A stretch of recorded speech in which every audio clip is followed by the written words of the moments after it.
All right, hey guys, welcome to another day here at Fox 5 Live in the DC Newsroom at Fox 5 DC. I'm joined by Paul Wagner today, one of our intrepid reporters in the newsroom, and I love having him on because he's always covering these hard-hitting cases and investigations. Today, we're going to start just by talking about something that is sort of resurfacing and coming to a head today, right? Something, a case from a few years ago. Yeah, Catherine Hoggle.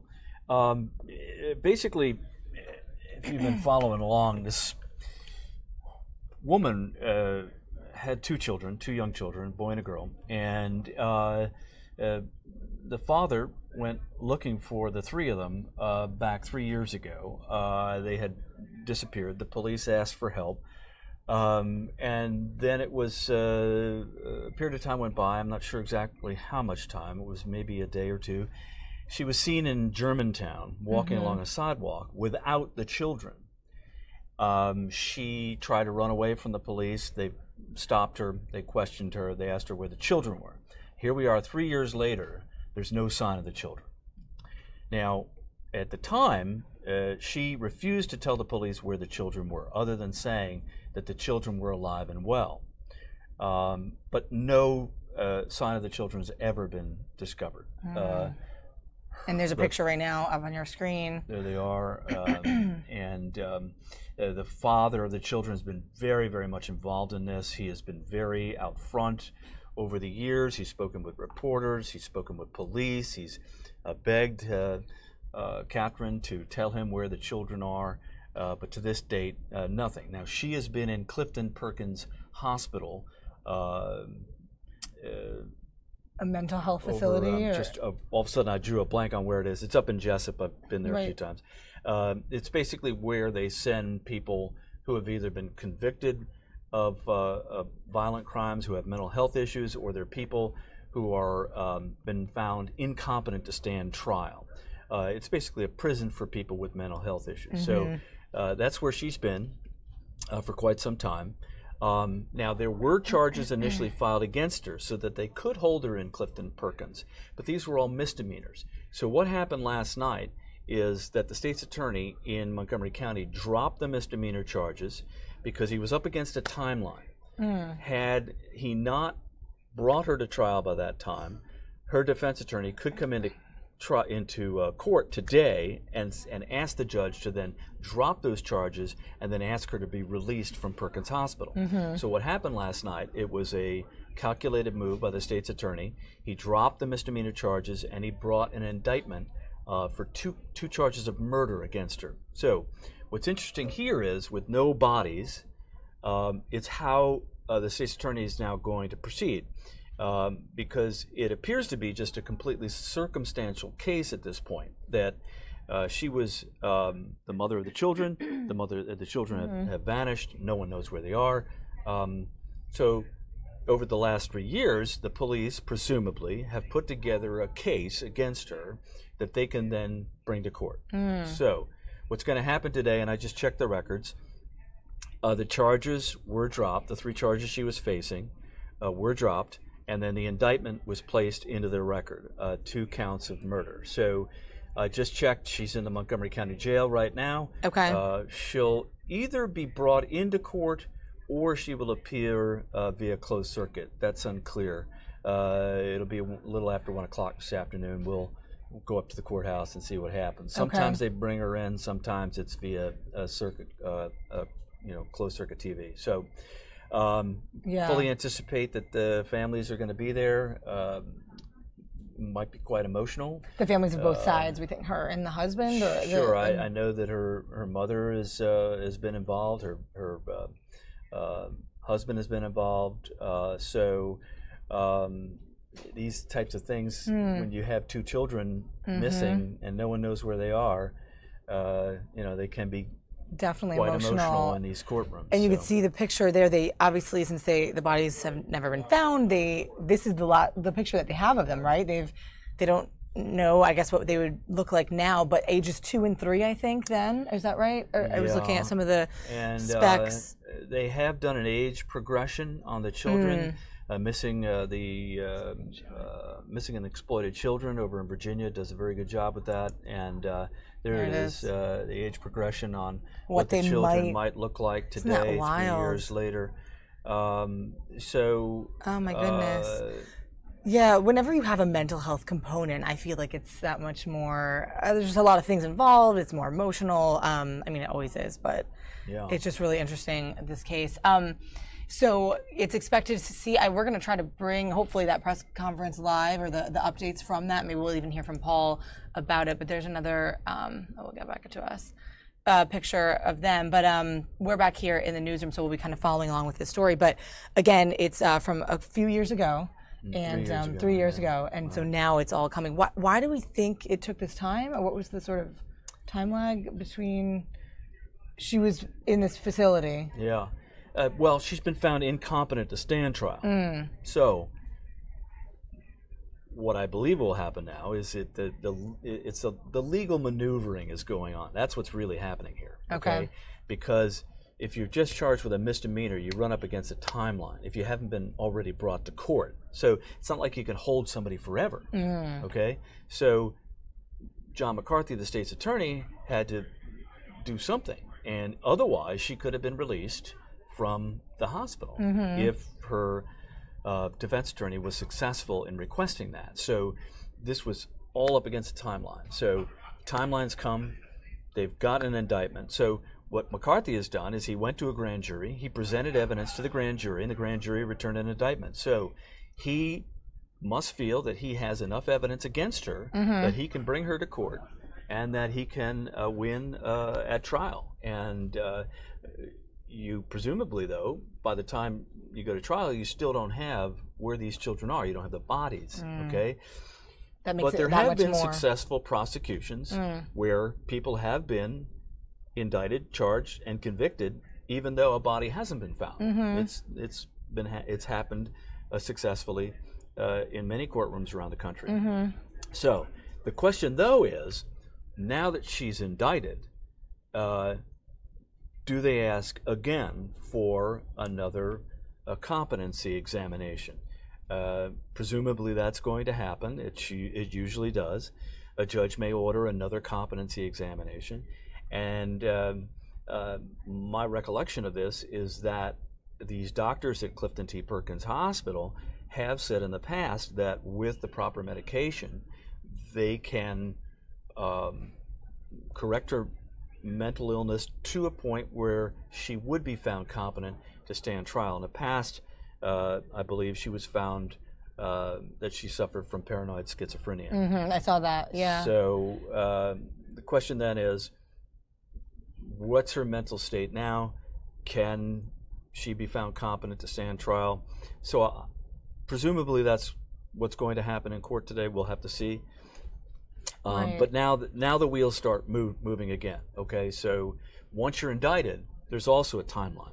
So it is not open-ended. So they will have to come to some conclusion. Either she's competent or not competent, and she'll go to trial, or she'll remain at Clifton, the facility at Clifton T. Perkins. So yeah, how does the legal? I don't know sort of all the nitty-gritty of this legal process in this. How many times could she come back up for trial and then also be declared incompetent for it? Could that happen many times throughout? Yeah, it's a good question. I don't know the answer to that, to be honest with you.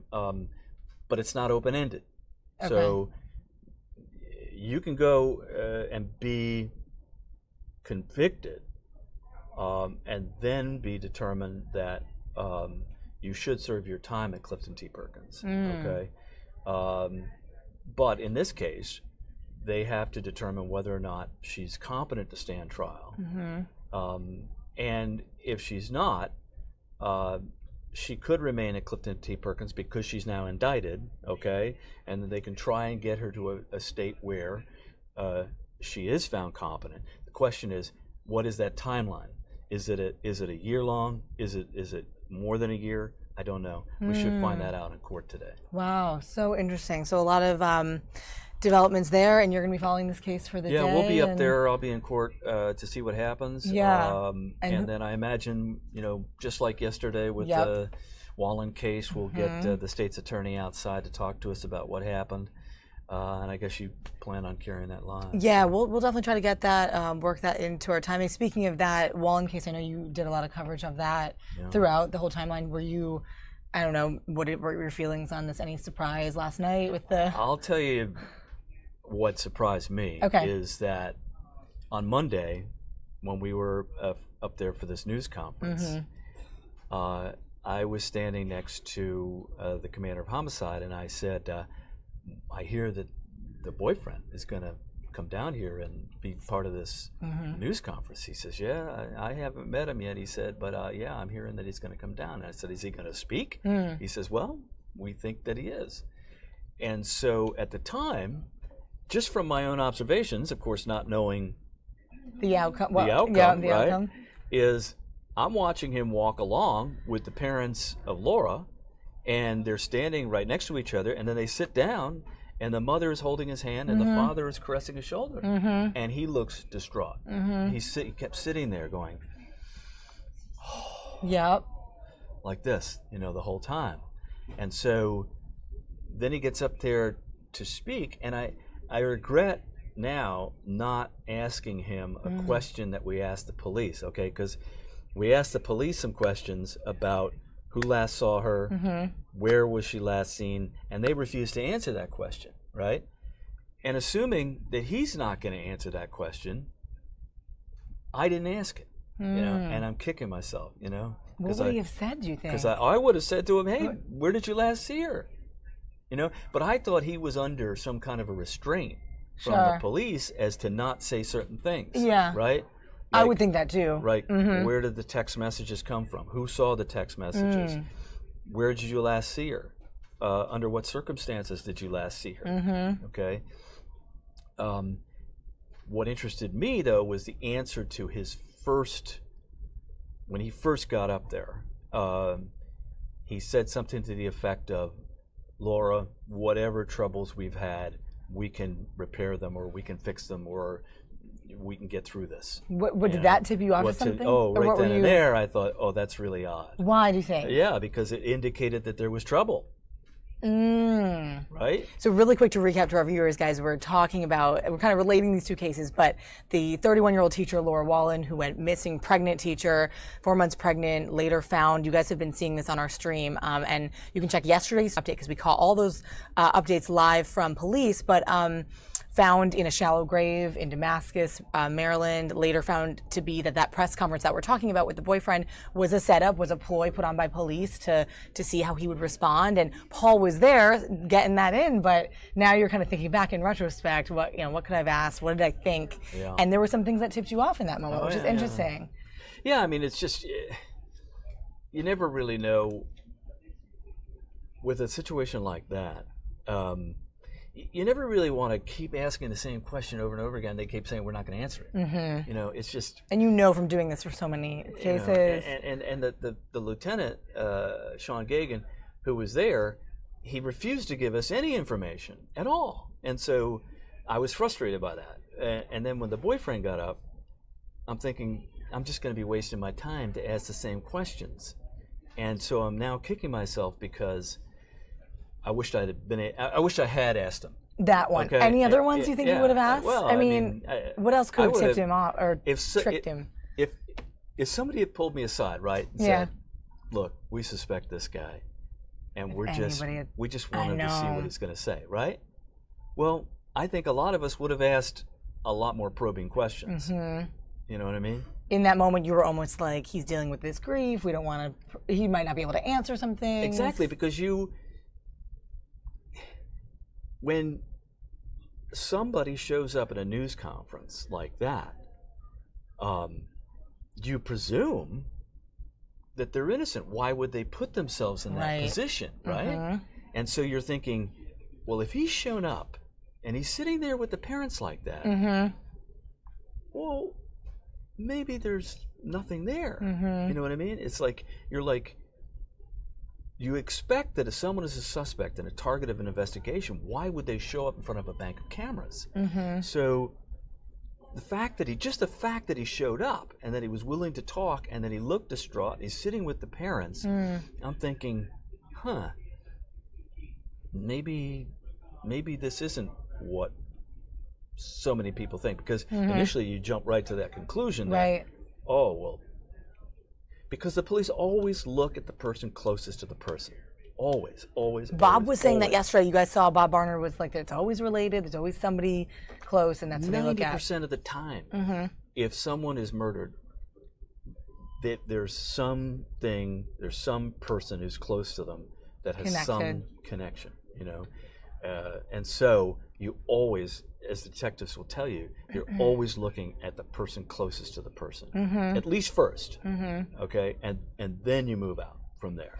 And in so many of your years doing stuff like this and hard cases and hard-hitting cases like this, do you see police kind of do this setup maneuver Never often? seen this. You haven't? Oh, no, this is a new one. Isn't that crazy? Oh, yeah. I mean, it's a tactic that we'd never seen before. And even most of the journalists weren't let on it, obviously. You couldn't ask you hadn't prepared more probing things to ask. You know, it's interesting. I think this is a new way for police to do things where they're using the news media. And I'll tell you why, because we saw this when the 2 young men from high school were shot and killed a few months ago. I remember, in the car. Okay. This was in Montgomery County? In Montgomery County, okay. Same group of detectives. You may recall that several days go by, we're all following the case really closely.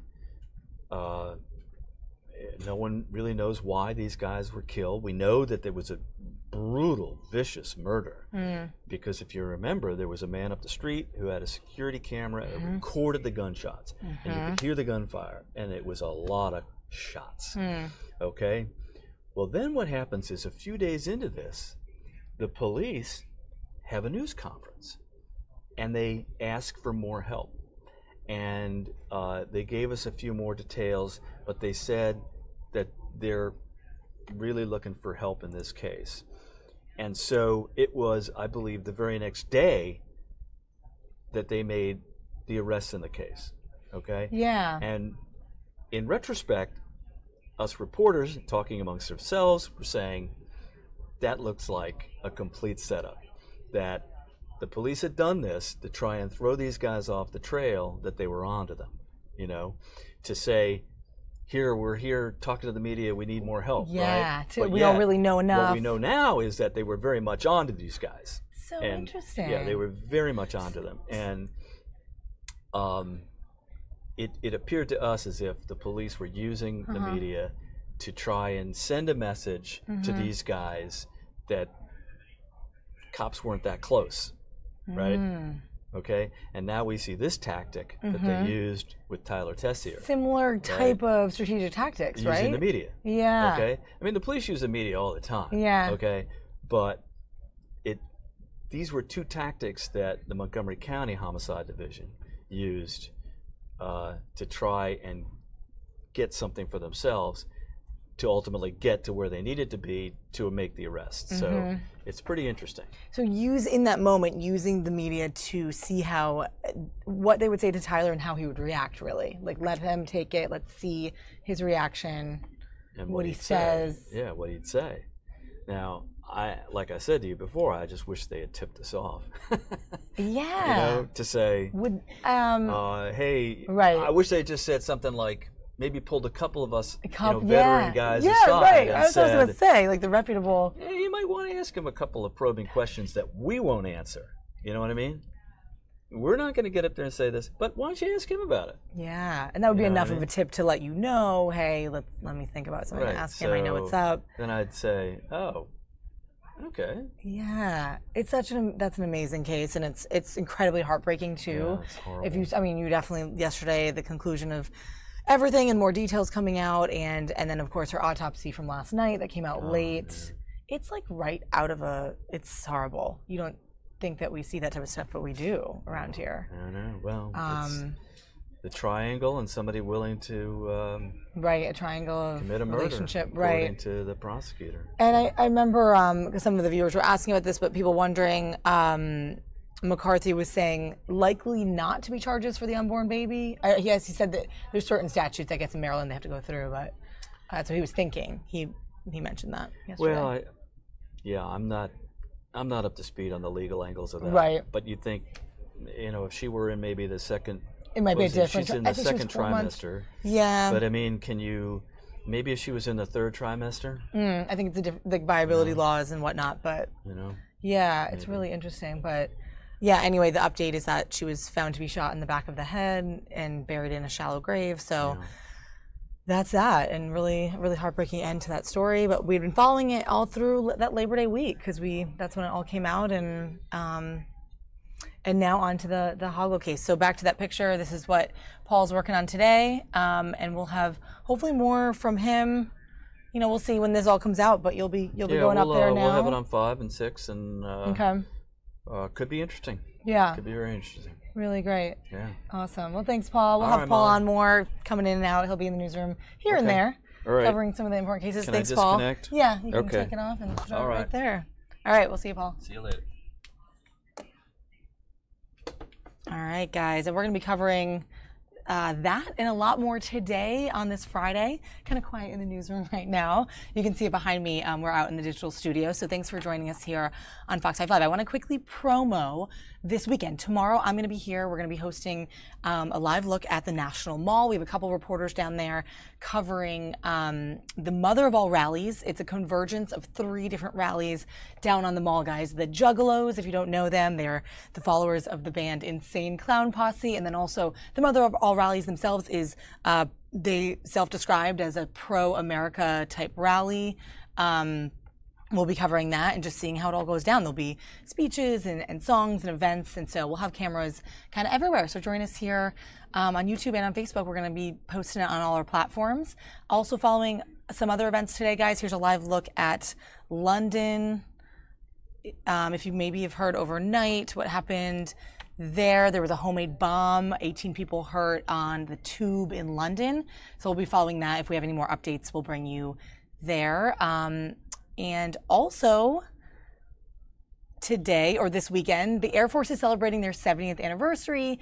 I know a lot of people who might be watching are really into that. The Joint Base Andrews, right here close to us in the DMV area, is putting on a free air show all weekend. And we had all our morning people, our anchors, our morning show covering that. They were down at Joint Base Andrews, and we're going to have hopefully a couple of them come back and talk to us about what it was like being on base and seeing all of what they saw this morning. I have some footage of that as well. So I'm going to prepare some of that video for you guys to see, and we're going to shoot you down to whatever else is going on live that we can find today. Going to take you down to, let me see this. You get a little look inside our newsroom as we wait. There's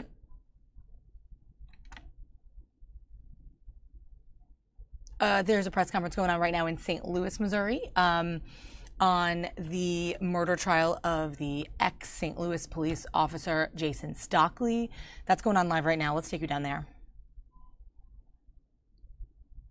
That investigation so we can pursue justice fairly, regardless of the outcome. And you have your own investigative unit. What's the status? What does this mean for the cases currently, the police combat cases in your office? Right now, we have about 25 cases. We're looking at those cases. We're going to evaluate those cases thoroughly. We're going to do the best. But we are asking for more resources. We're asking for independent investigation as we go forward. Was justice done here? I believe justice, in terms of having a fair process, the judge ruled. I can't say, it's based on the outcome, but I believe we presented a submissible case for first-degree murder on Jason Stockley. We had a fair process, and it was up to the judge to decide. It's up to the community to decide if justice was fair or not me. This was your lead prosecutor, first case as a prosecutor. Looking back at the case, is there anything that you think you would do differently to better prove guilt beyond a reasonable doubt? I believe we proved murder first degree beyond a reasonable doubt. Mr. Steele, my first assistant, has over 27 years, one of the most experienced prosecutors or defense attorneys in the whole state of Missouri. So I would do nothing different. I stand by my team, and I stand by their decision and my decision to proceed with this case. Ms. Becker, under the facts of a case like this, is it either a first degree up or down, or could it have been a second or a manslaughter? We submitted first degree murder and also lesser included, and we'll have someone talk to you about the legal implications of that later. What would you say, though, to someone who might argue, was it overcharged? Do you think it was overcharged? Like I said, I stand by our charges. We proved murder first degree beyond a reasonable doubt. Was Do you have a there? path forward with this? Oh, that's right. He had 4 words out. That's our fourth. Do you have a path forward with this case, or is it over? It's over. The judge has made his decision. I wanted to ask, please, about how you said we need to reform the way that we investigate these. And I'm wondering if that means even from at the scene of the shooting, were there things done in the Stockley investigation, even moments after the shooting, that you wish there were different protocols so that you could present a trial differently? Like I said, even in this case, I can't relitigate what was done because I wasn't there at the scene, but we need to have an independent and fair investigation in these cases because they're difficult. There's an uphill battle in terms of officer-involved shootings. So I think we need to move this city forward to have a truly independent investigation. What would that look like? That would look like an independent body led by this office to go to the scenes and investigate these cases to seek the truth, to determine whether criminal charges should be pursued by this office. Could you elaborate on why you were opposed to a judge trial versus jury? I mean, we believe that the jurors in the city of St. Louis needed to have the opportunity to evaluate this case, but it's not up to me. It was up to the judge. What is the uphill battle that you spoke about? What is the uphill battle that you spoke about? I mean, the laws in officer-involved shooting cases is an uphill battle. It's tough cases in terms of self-defense. I mean, I believe we proved first-degree murder. The judge saw differently. So in any case, we submitted a submissible legally case, and it's up to the judge to decide the facts and the legal issues in the case. When you considered what you believe to be Officer Stockley's guilt, what would you say was the cornerstone part of the evidence against him that you thought, well, because of this, and then you stack things on top of that, and this, I think he's guilty? I'm not going to relitigate the case. Like I said, we stand by the evidence presented. But I don't want you to relitigate. I just want to understand your thinking. In the architecture of your thought, why was he guilty? I believe he committed murder in the first degree beyond a reasonable doubt under the laws of the state of Missouri. Was there any one piece of evidence that was like the flagship evidence that really convicted him? No. I believe, like I said, in the totality of the case, I believe we proved murder first degree beyond a reasonable doubt. Aside from criminal proceedings, looking at all of the video, do you think any of the other officers anybody needs to be held accountable from a disciplinary standpoint? That is a good point. The actions of the police are concerning, but that is a question for the police chief. And then what about the Missouri laws or, some of these cases and the precedents? Could we change? I mean, is there something specific that you might go to the State House and say, we need to change this about Missouri law? I think there's many things that we need to change, but I think that's a conversation that we need to have with lawmakers, the community, to go forward. And I look forward to having those tough discussions. But at this point, I think we have to do something. But I think right now we have to work with the laws of the state of Missouri as they stand right now. Ms. Gardner, you said some of the things at the scene were concerning. Specifically, anybody in supervision letting Stockley back into the vehicle? I mean, what did you mean by concerning? I mean, she asked a question about the other officers at the Right. scene and whether there was issues with the other officers. And I said the behavior in totality, it was concerning to me. And at the point, I was not on the scene, but with the videotape does not lie. There were some concerning things that I saw that the police chief can better allow and have discussion on those actions and protocols and procedures of how those. Could you be specific with one or two of those things that are concerning? I can't be specific. Could Mr. Steele give a comment? It's up to Mr. Steele about it. I don't know if there's we just wanted, since you presented most of the case, what is your reaction? What are your thoughts today? I have no comment. Ms. Gardner, when did you find out about Judge Wilson's decision, and have you had a conversation with the family of Anthony Lamar Smith? I found out like everybody else, the court filing. And have you talked and expressed your sympathy, disappointment with the family of Anthony Lamar Smith? We made contact with the family and family representatives. We have not made official contact with them, but we have made some contact. Caleb, sorry I got here late. Maybe somebody already asked this, but what was the new evidence that surfaced last year to trigger charges against Jason Stockley? At this point, I was not the prosecutor in that previous, issue in the case, so I can't answer that. You don't know? I can't answer that. I'm going forward in terms of how we brought this case to trial. Does Robert know? Robert has no comment. questions? All right, thank you all very much. I appreciate it. It's my great for Garner and staff. And just so you know, this is Annette Llewellyn. She's our chief trial, and Aaron Levinston and Robert Steele, just so you know who all the players are. All right, thank you. If you have any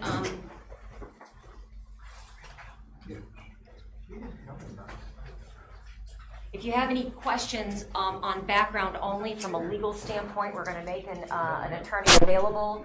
I'd like for cameras to be turned off for that interview if we possibly.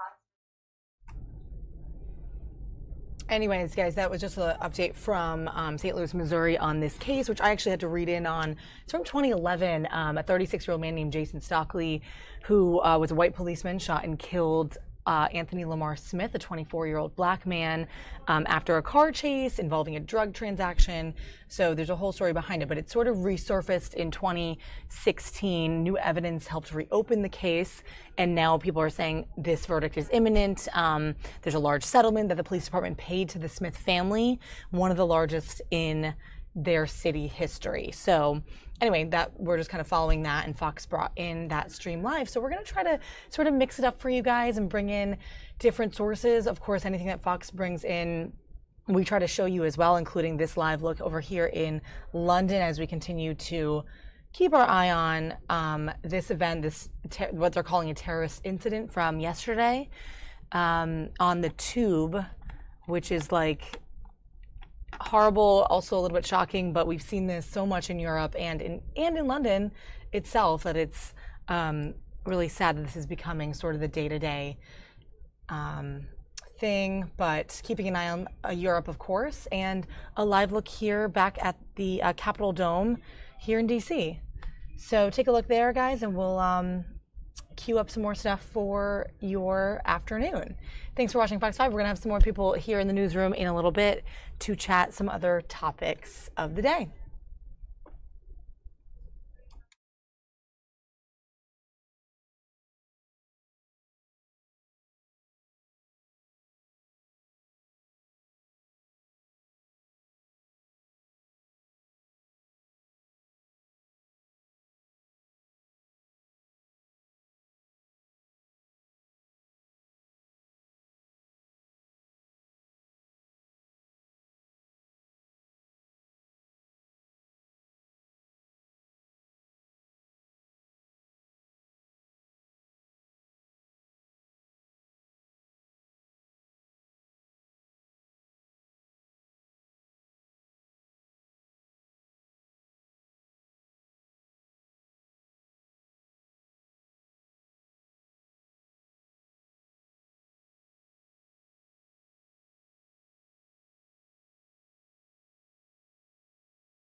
Guys, we're back inside the newsroom here in Fox 5 at Fox 5 DC, and I want to just reiterate that press conference, or the police from St. Louis that we just brought you, they did announce a verdict of the fact that Jason Stockley has been acquitted.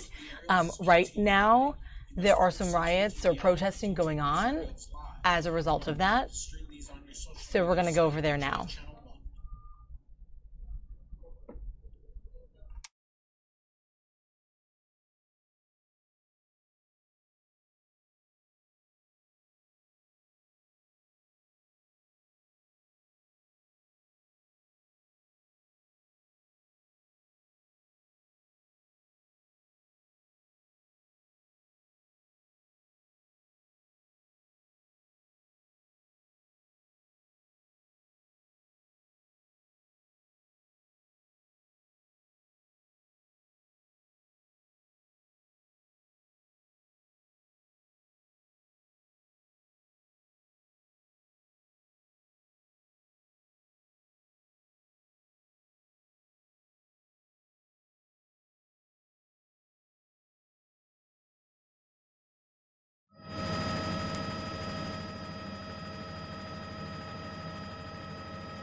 All right, guys, we're going to cut back into the newsroom.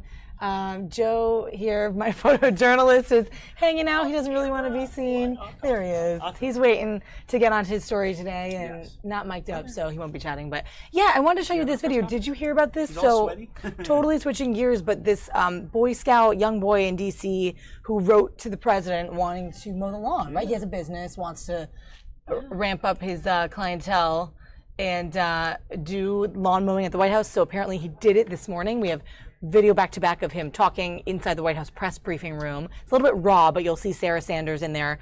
They put him to work. He's press secretary. Wet sweating.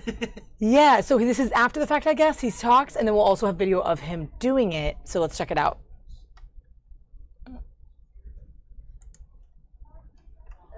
Just steps short of Oval Office. I was like, well, that's that. It's pretty much that. Yeah. He's gonna be. But you kept going, man. You came right out. You kept going. Did you want to prove to him that you were all business about mowing the lawn? Yeah. All right, thanks, guys. Let's not make Frank have to do an impromptu press conference. Unless you want to, Frank, then I'm happy to. Does this count for today? Does that mean I'm off the hook? I'm not. Frank says no go, so we'll be back. All right, thanks, Frank, guys. who did you say you wanted to thank? That would be my dad, Sarah Saunders, Donald Trump, and a couple other people.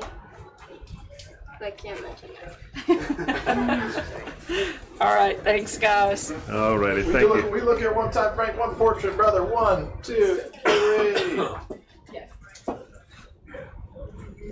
Awesome shot, buddy. Well done today. Good job. Are there other lawns you're willing to do, Frank? We don't live far away. We want to come to business. Hey, make sure these guys pay you top dollar. What's getting paid Tell them if they're part of the press, you have a special deal. It's double the normal rate. All right? I think that's pretty fair. You're going to get some good business, buddy. Well done today. All right. Thanks, Very guys. exciting. Thanks. Thank you, sir. See, they're not quite as scary.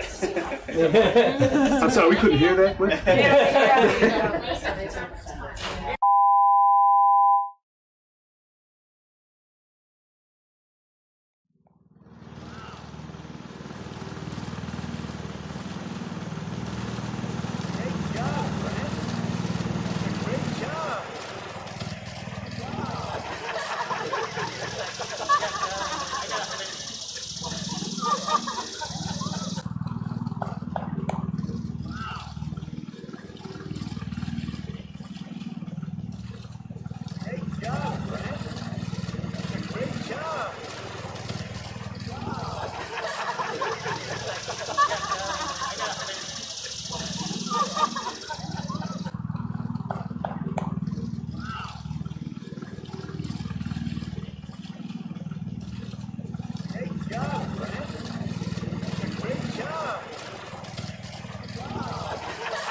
So, Joe, do you know the backstory on this? I don't know all the details either, but you have kids. I do. Would you be a proponent of having your kid mow the White House lawn? My dad made me mow the lawn, so yeah, go ahead. And you were commenting. I think he wanted to. You know, he has a business and he wanted to, and he wrote to the White House. Right. And I guess they accommodated. They said, sure, come on out. Let's see if we can double screen it here because we'll just keep it on repeat of us and him. It's great and everything. It gives him a little. I mean, it definitely puts him in the press a little bit. Yeah. And you noted that it was a old school lawnmower. Yeah, I thought he was gonna like ride with the crew. You know, the White House is a huge landscaping crew. But, I thought they were gonna probably like let him hop on and ride, but no, right. They made him push it. Or I don't even, that may be his own. Well, I wonder if he brought his own lawnmower. I wonder too. Let me see if I can flip that back to that shot. There it is. Yeah, and then you see, then the president actually came out, so that's pretty cool. It is cool to meet the president. There he is in his red tie, matching red shirt. Going into the weekend. It's cute. Yes. Rocking the Great red. job. You know this scene right here? That reminds me of Home Alone 2, where he's talking, and Fitz and I were talking about that the other day, where he talks to the kid, and when President Trump was running, that scene kind of came up a lot in memes and pictures because that was his interaction with the child, and now this is another scene. It totally looks like that. Someone's gonna make a meme out of that or a GIF. Yeah. But no, it's cute. Yeah. That works. He missed a spot there. He's gonna have to come back. I know. I noticed that. But you were impressed by that old school lawnmower thing. Yeah. With the lines. And I know it's not the whole White House. I know it's a certain section. I forget what part of the White House that they agreed that he could do. This is the I want to say this is the back Rose Garden area where they make speeches. Oh, you recognize those steps, at least from what we do. So I think, and obviously they got a camera in there and they got it. Yeah. So, cute story of the day, lawnmower boy makes it to the White House. That's Park Service is there. Yeah. This is more oh, video. yeah, there. This is more video of him coming out, I guess. Yep, just kind of raw video of what happened, and then they have him speak inside the briefing room with Sarah Sanders. He's getting after it. That's a pretty scene. I've actually walked those. I mean, I'm sure you've been back there doing a lot of photog stuff, but I've been back there when I got to tour the White House years ago. But it's cool to walk that walk shot with the columns. Yeah, and then you just saw they sort of had an impromptu press conference, but you saw. Yeah, impromptu press conference, and then Sarah Sanders is like, "Well, if you want to speak like it's a press conference, if you want to answer questions." Exactly. And then Yes, she broke it up. She pulled them out of there. She knows how it feels, right? Yeah. It's like pretty intense getting grilled in there. Cool, Joe. You're still waiting to go out on your stuff. Story. So see, you drug me in here. You're not sure? Okay, yeah. So you're losing followers. I know. Watching. Well, Joe. You're smart. We have them in here some mornings. Like I said, you probably see some of the similar faces that you see morning to morning because they go out on their daytime stories, and we're kind of the daytime crew. Right by here. He does make a little walk by in the morning. I try to. I know, but every day he's on something different with some reporter in our newsroom, and we're gonna try to Tisha and I keep are doing it flowing. something. See, she's missing from her desk, so I'm gonna have to catch up with her at some point. And All see right. what we're doing. Yeah, cool. Might be an interesting story today. All right, guys. So for now, we're gonna go back to some of the protests in St. Louis regarding the acquittal of Jason Stockley, the white policeman who shot a black man in 2011. That case resurfaced in 2016, and now he's been acquitted. So people are reacting. Take a look at this. Thanks for joining us, Joe. No problem.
No, stay. I'm not gonna stuff my face on camera.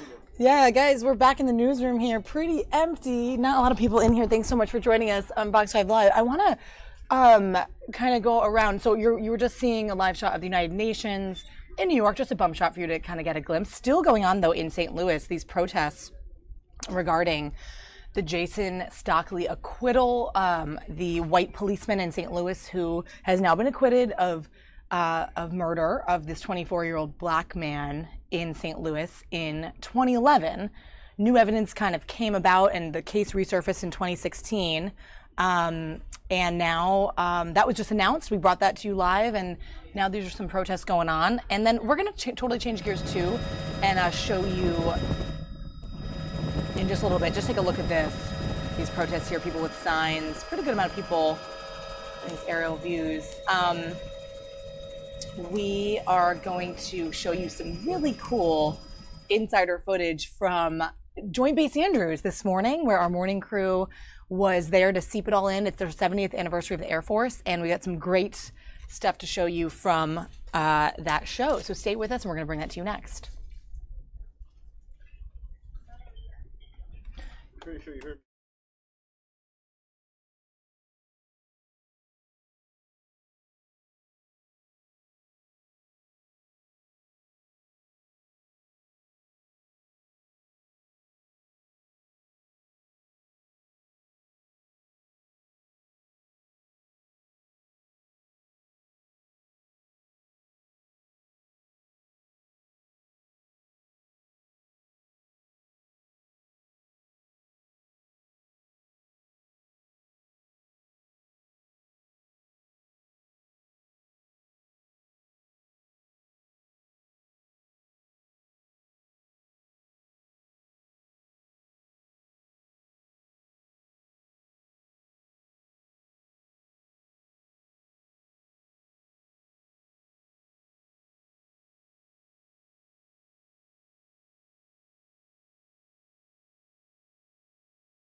All right, guys, so check out these couple of packages from this morning's show.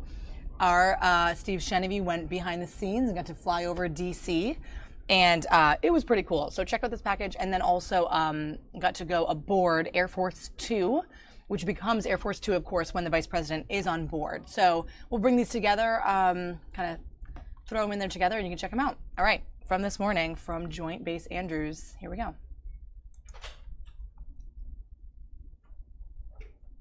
How's it going, guys? Thanks for joining us today. That's Air Force Colonel John Tyker, nickname Dragon. Former fighter pilot, now commander of the 11th Wing and Joint Base Andrews. Comm check from Dragon. You guys got me? Gotcha, line clear, boss. Today, he's also our tour guide on an exclusive flight over Washington, D.C. Strapped into our UH-1 Huey helicopter, after a thorough equipment check and a quick wave to the second chopper on our mission of Operation Photograph D.C., we're off. Leaving Andrews and quickly climbing to about 1,000 feet, the view is phenomenal.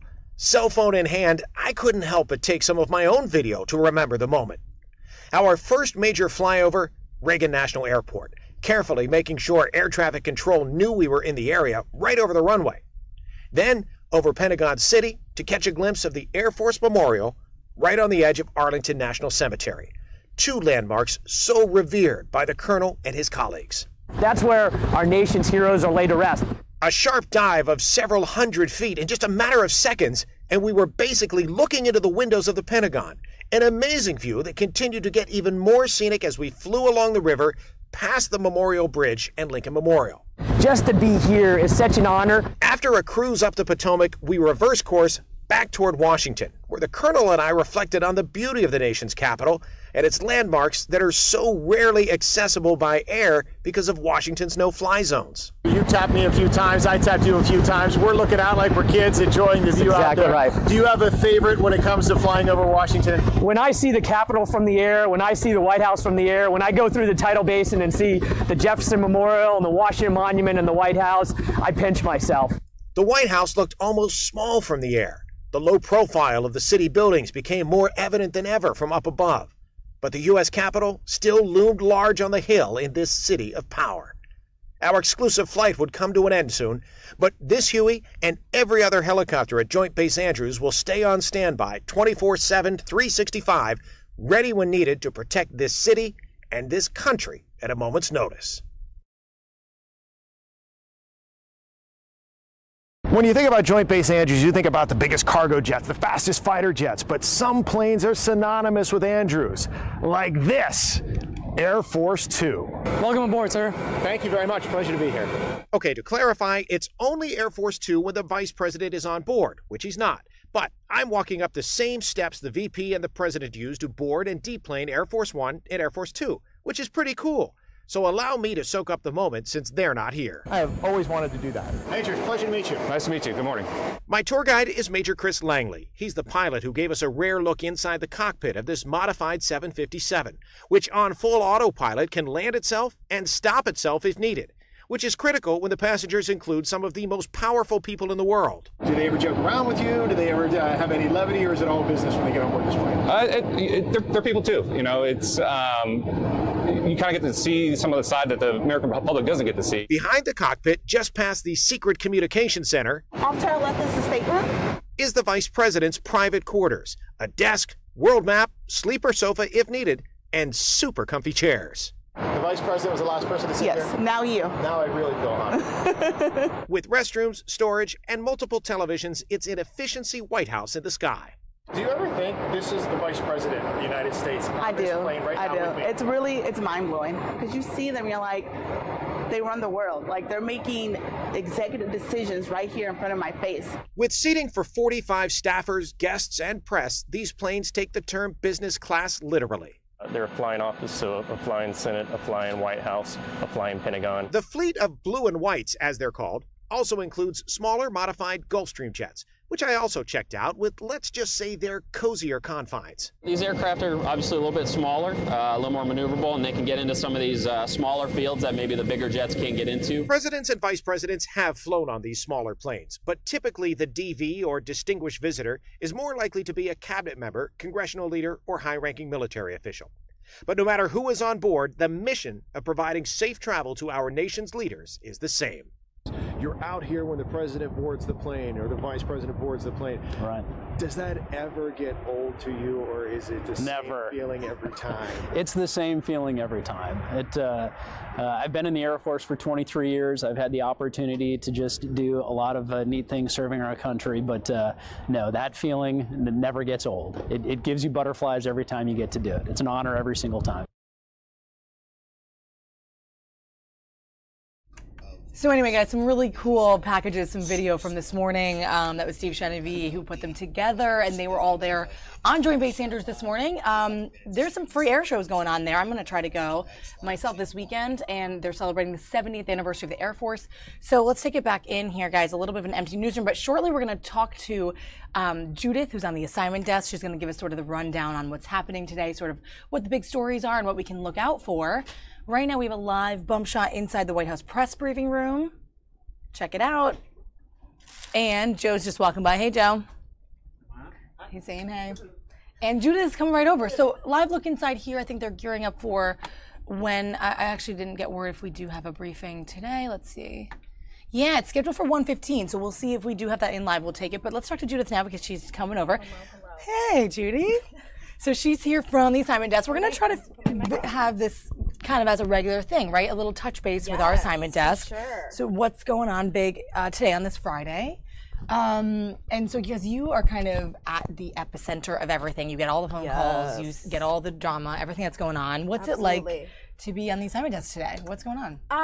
It's one of those like slow and quick news days. Okay. It's like you know, we have our national stuff. We have our big stories like the Laura Wallen case. The teacher murder that we were talking about earlier with Paul.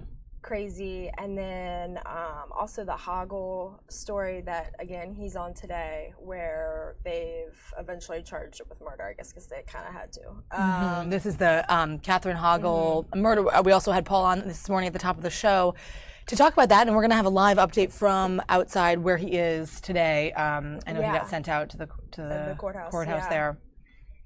Yeah, so I guess nobody really knows what's going to come of that. And that's obviously been a really big Maryland case for a long time. So those are some of the big stories of the day. We also have Metro, arcing insulators, union problems again today. Union put out a press release talking about 2 gun incidents yesterday and a kidnapping incident. So we're working on those, trying to get some information. Personal delivery right here. The best kind. It's not that cold, but I like it. I'm your fan too. Don't do that. We're hanging out. Yeah. So just to reiterate, guys, if you're watching, Judith here from the assignment desk. So those seem to be the big stories. Some of these some of these really horrible, heartbreaking murder cases that are, and like I said, in a few moments, around 1:30, we're hearing is when there'll be some type of announcement in that Hoggle case. Yeah. So I feel like it could really be anything, because they had to do something in order. They couldn't just keep her indefinitely, so they had to charge her or do something. So I guess it's kind of, you know, any man's bet as to what's going to happen next. But we'll definitely have the live late breaking with Paul Wagner. Yeah, late breaking. What's all the details? What's your typical day like now as we go into the afternoon? Yeah, so I work early-ish. I work like 6 to 2. So from like 6 to like 9, 10 is mostly like breaking news stuff for the morning show. And then it might be like a combo too of just like setting up stuff for the day. So maybe looking at suspects, from like press releases or from stories that we've been following, or how can we follow that story today, move the story along. Are there any updates? Is there going to be like a press conference that's happening today? Is someone in court today? So it's a lot of like who's where, who do we put with whom? Yeah, it's a lot. It's a lot of just like coordinating and information. So right now, nothing super. I mean, we'd hear the bell, we'd hear some breaking news. Yes. Yelling, but not right now. A little tamer, quiet. A little tamer. Let me see. We did have the Metro press release was a little bit of a breaking news, because they talked about 2 gun incidents that happened yesterday. So that was a little bit of some breaking news. We didn't have that information, so we contacted Metro to kind of get more of the details. And then one of the incidents is being investigated by DC police, so we'll follow up with them and get the report.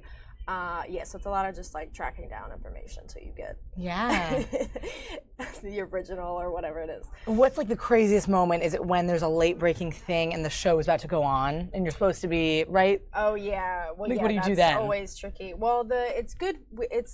I like the mornings, because at least with the morning show, things can get shifted and changed around, where it's a lot more.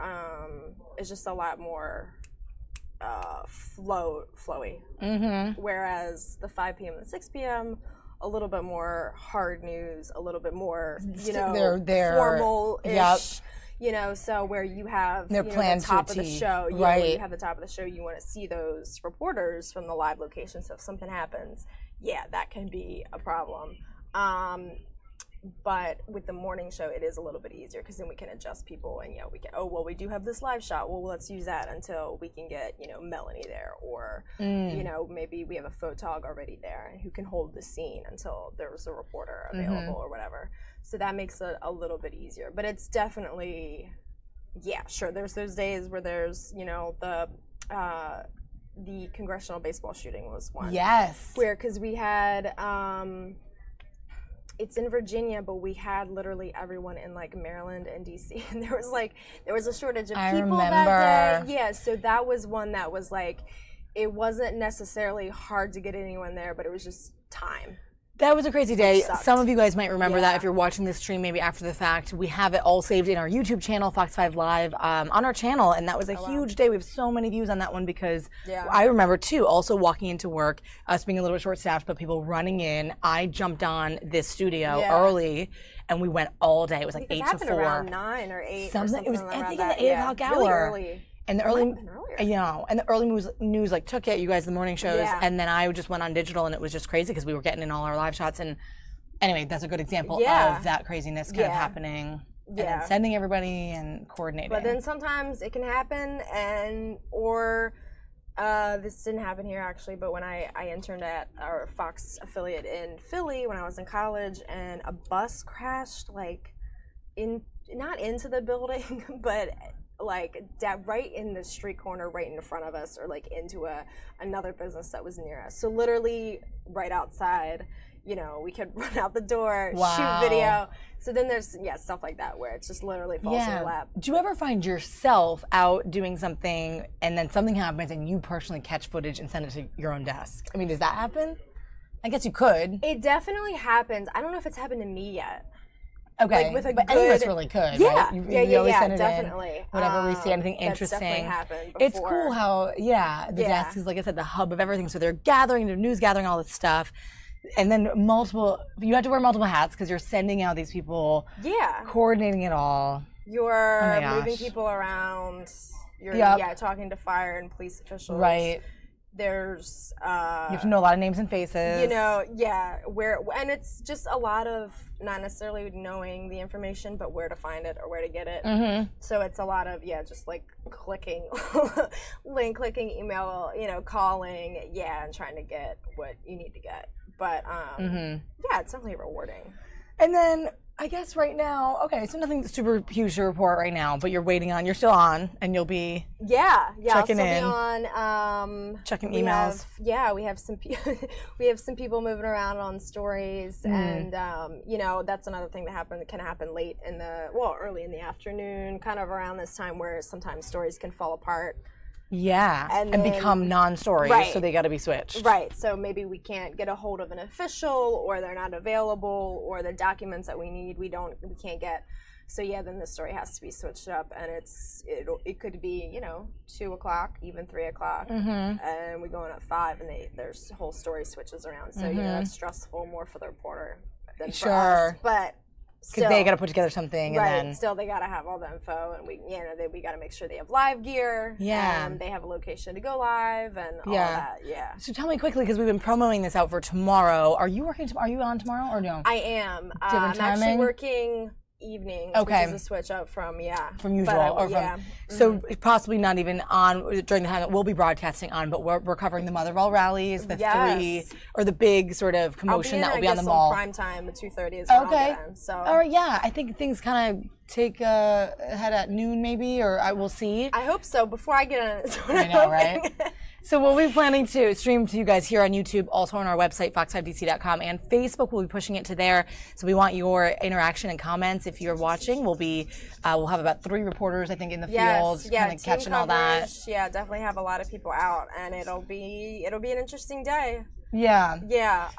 Lots of people. We've been hearing. I know some of the reports this week were saying this group is Slater wants to be known as a peaceful group, and that they are not necessarily. They're pro-America. The mother or the other? I think rally? it's the mother. The mother rally. Okay. But I think they both have said that they want to be peaceful, and I don't know. We've had sort of talks about that throughout the week, but we're going to see how that all goes down. And like I said, we'll have reporters staged at different places. Yeah, absolutely. The Lincoln Memorial. And the Juggalo March. Can't forget that one. I know. I'm not very well versed in that. I need to do my research. Okay. Yeah, they're one of those groups that they claim, and as far as I've seen, it's just like they're just fans of a music group, and that's like their lifestyle. So they're pretty peaceful from what I've seen. But you never know. Once you get a bunch of people together, what can happen? So it'll be a crazy day. Yeah. It will. So we'll see how that goes. I know I'm kind of unknown as to what's going to happen. I'm kind of excited and surprised. So we'll see. Yeah. But you'll be in the afternoon. So yeah, awesome. Absolutely. Okay. All right, great. So we're going to try to do this segment more often. Yes, Having I will the be Simon back. Desk editor come over and give us the updates. We're But always cranking. There's always especially news. if something rings right now and then you have to run over the Right. moment. That's perfect. Rip off the mic. Gotta go. All right, guys, we'll give you a live look. Thanks, Judith. We'll see her soon. And we're going to go back to a live look at London after last night's tube attack. And soon we're going to be looking for our live camera at the Catherine Hoggle outside that courthouse where Paul Wagner is getting that story for tonight. So stay with us here, guys, over to a shot in London. This is raw video.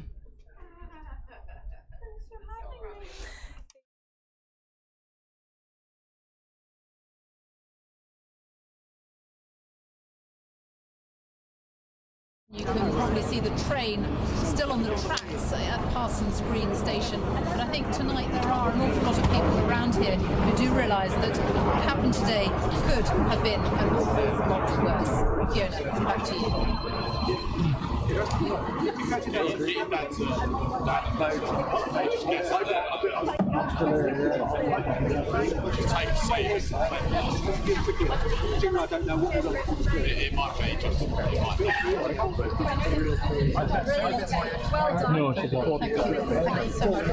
Thank you so much. You were so lovely to do that. Thank you. Thank you. Thank you for giving us a report. Thank you very, very much. No, I think we are. I think we are done. I think we are. I'm going to double check with Lindsay that we are not. No, I've been told I have to double check. Rupert said, I know, but I'm not say research for sure.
I know, that's a problem. I can't get a problem. I can't get a problem.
Mary Bruce, could you try me for a second? Okay. They're having a problem. Yeah, go ahead. Claudia, could you interrupt on, she's just putting it in, I'll tell you when she has it in. Would you be able to interrupt in the briefing line, please? It's Mary Bruce. She's ready.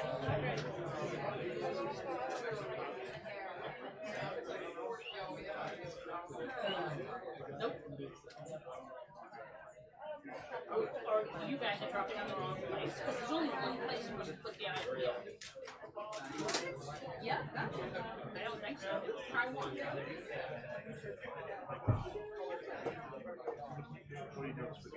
Yeah, she's got that. She's got that. I think you guys are confused about which is what. Yeah. So just tell them to use whatever you got. Does New York want to talk to her?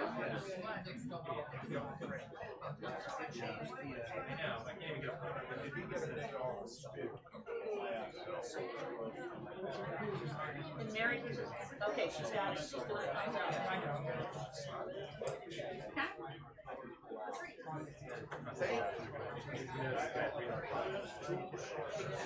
Someone does, they're already.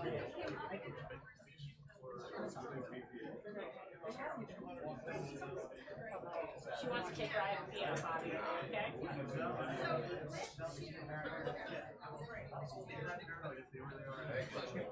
Thank you. I'm sorry.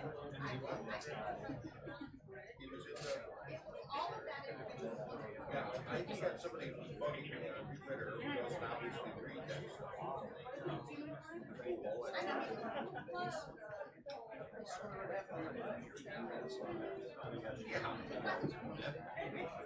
Well, what I'm going to ask you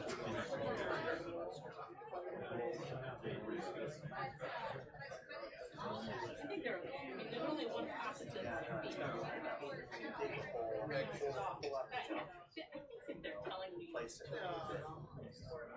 IFP1, not IFP2. And I think that's the goal. You know, I think IFP1 is a as long as they can reach us, they're just using it. No way to reach it. I just think they're remembering it. So I think everyone's fine on top of it. Oh, absolutely, yes. Peter, I just got an email from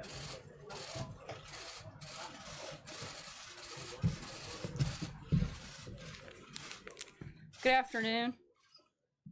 At the top, I'd like to read a statement on the recent attacks in the UK and France. The United States strongly condemns the cowardly terrorist attack in London today that targeted innocent civilians during their commute on the subway.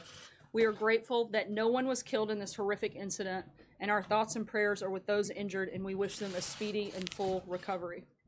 We are aware of the arrest that took place in Paris following the attack on a counterterrorism soldier, and we are thankful that the soldier was not seriously injured. We are also aware of the attack in Burgundy, and our thoughts are with those wounded in that incident.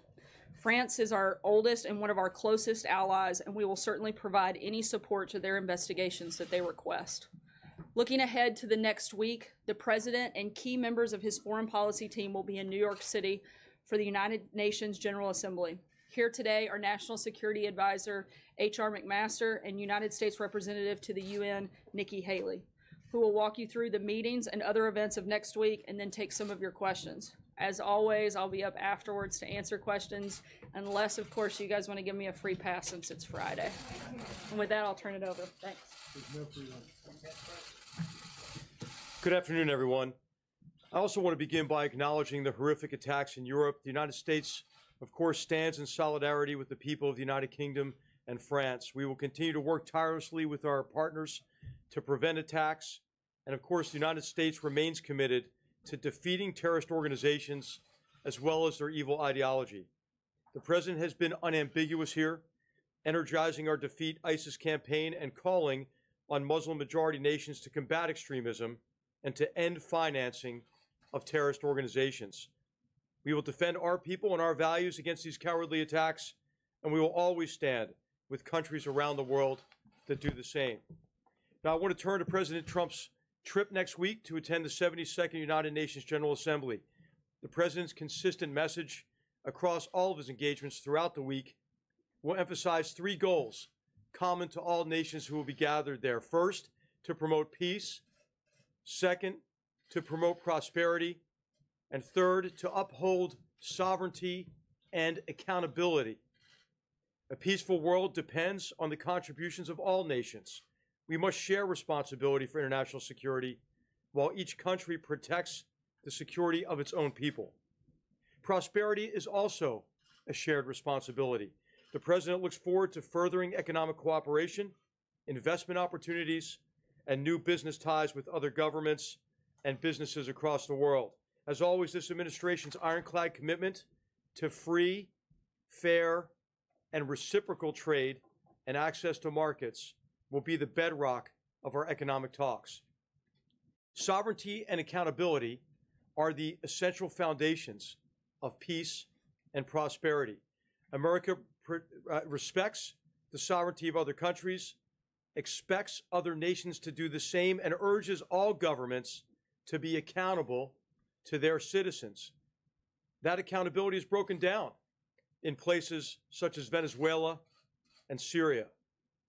And we also see today revisionist powers who are threatening the sovereignty in the greater Middle East, Eastern and Southern Europe, and in East Asia.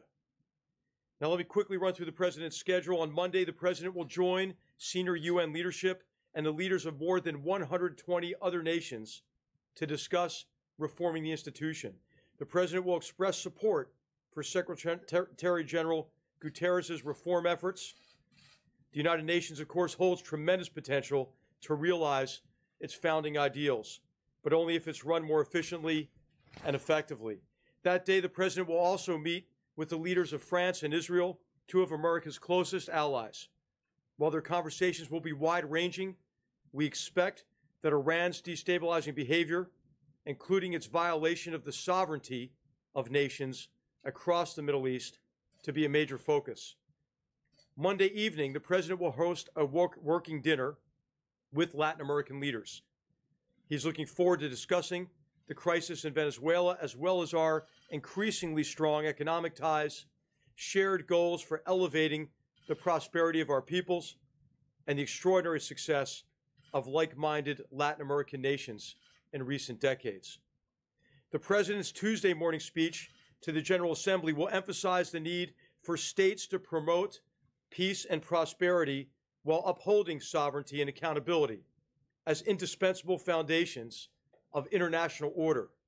He will urge all states to come together to address grave dangers that threaten us all. If nations meet these challenges, immense opportunity lies before us. Later that day, the President will have lunch with UN Secretary General Antonio Guterres, meet with this year's General Assembly President, Mr. Miroslav Lajčák of Slovakia, and meet with the Emir of Qatar. In the evening, he will host a traditional diplomatic reception.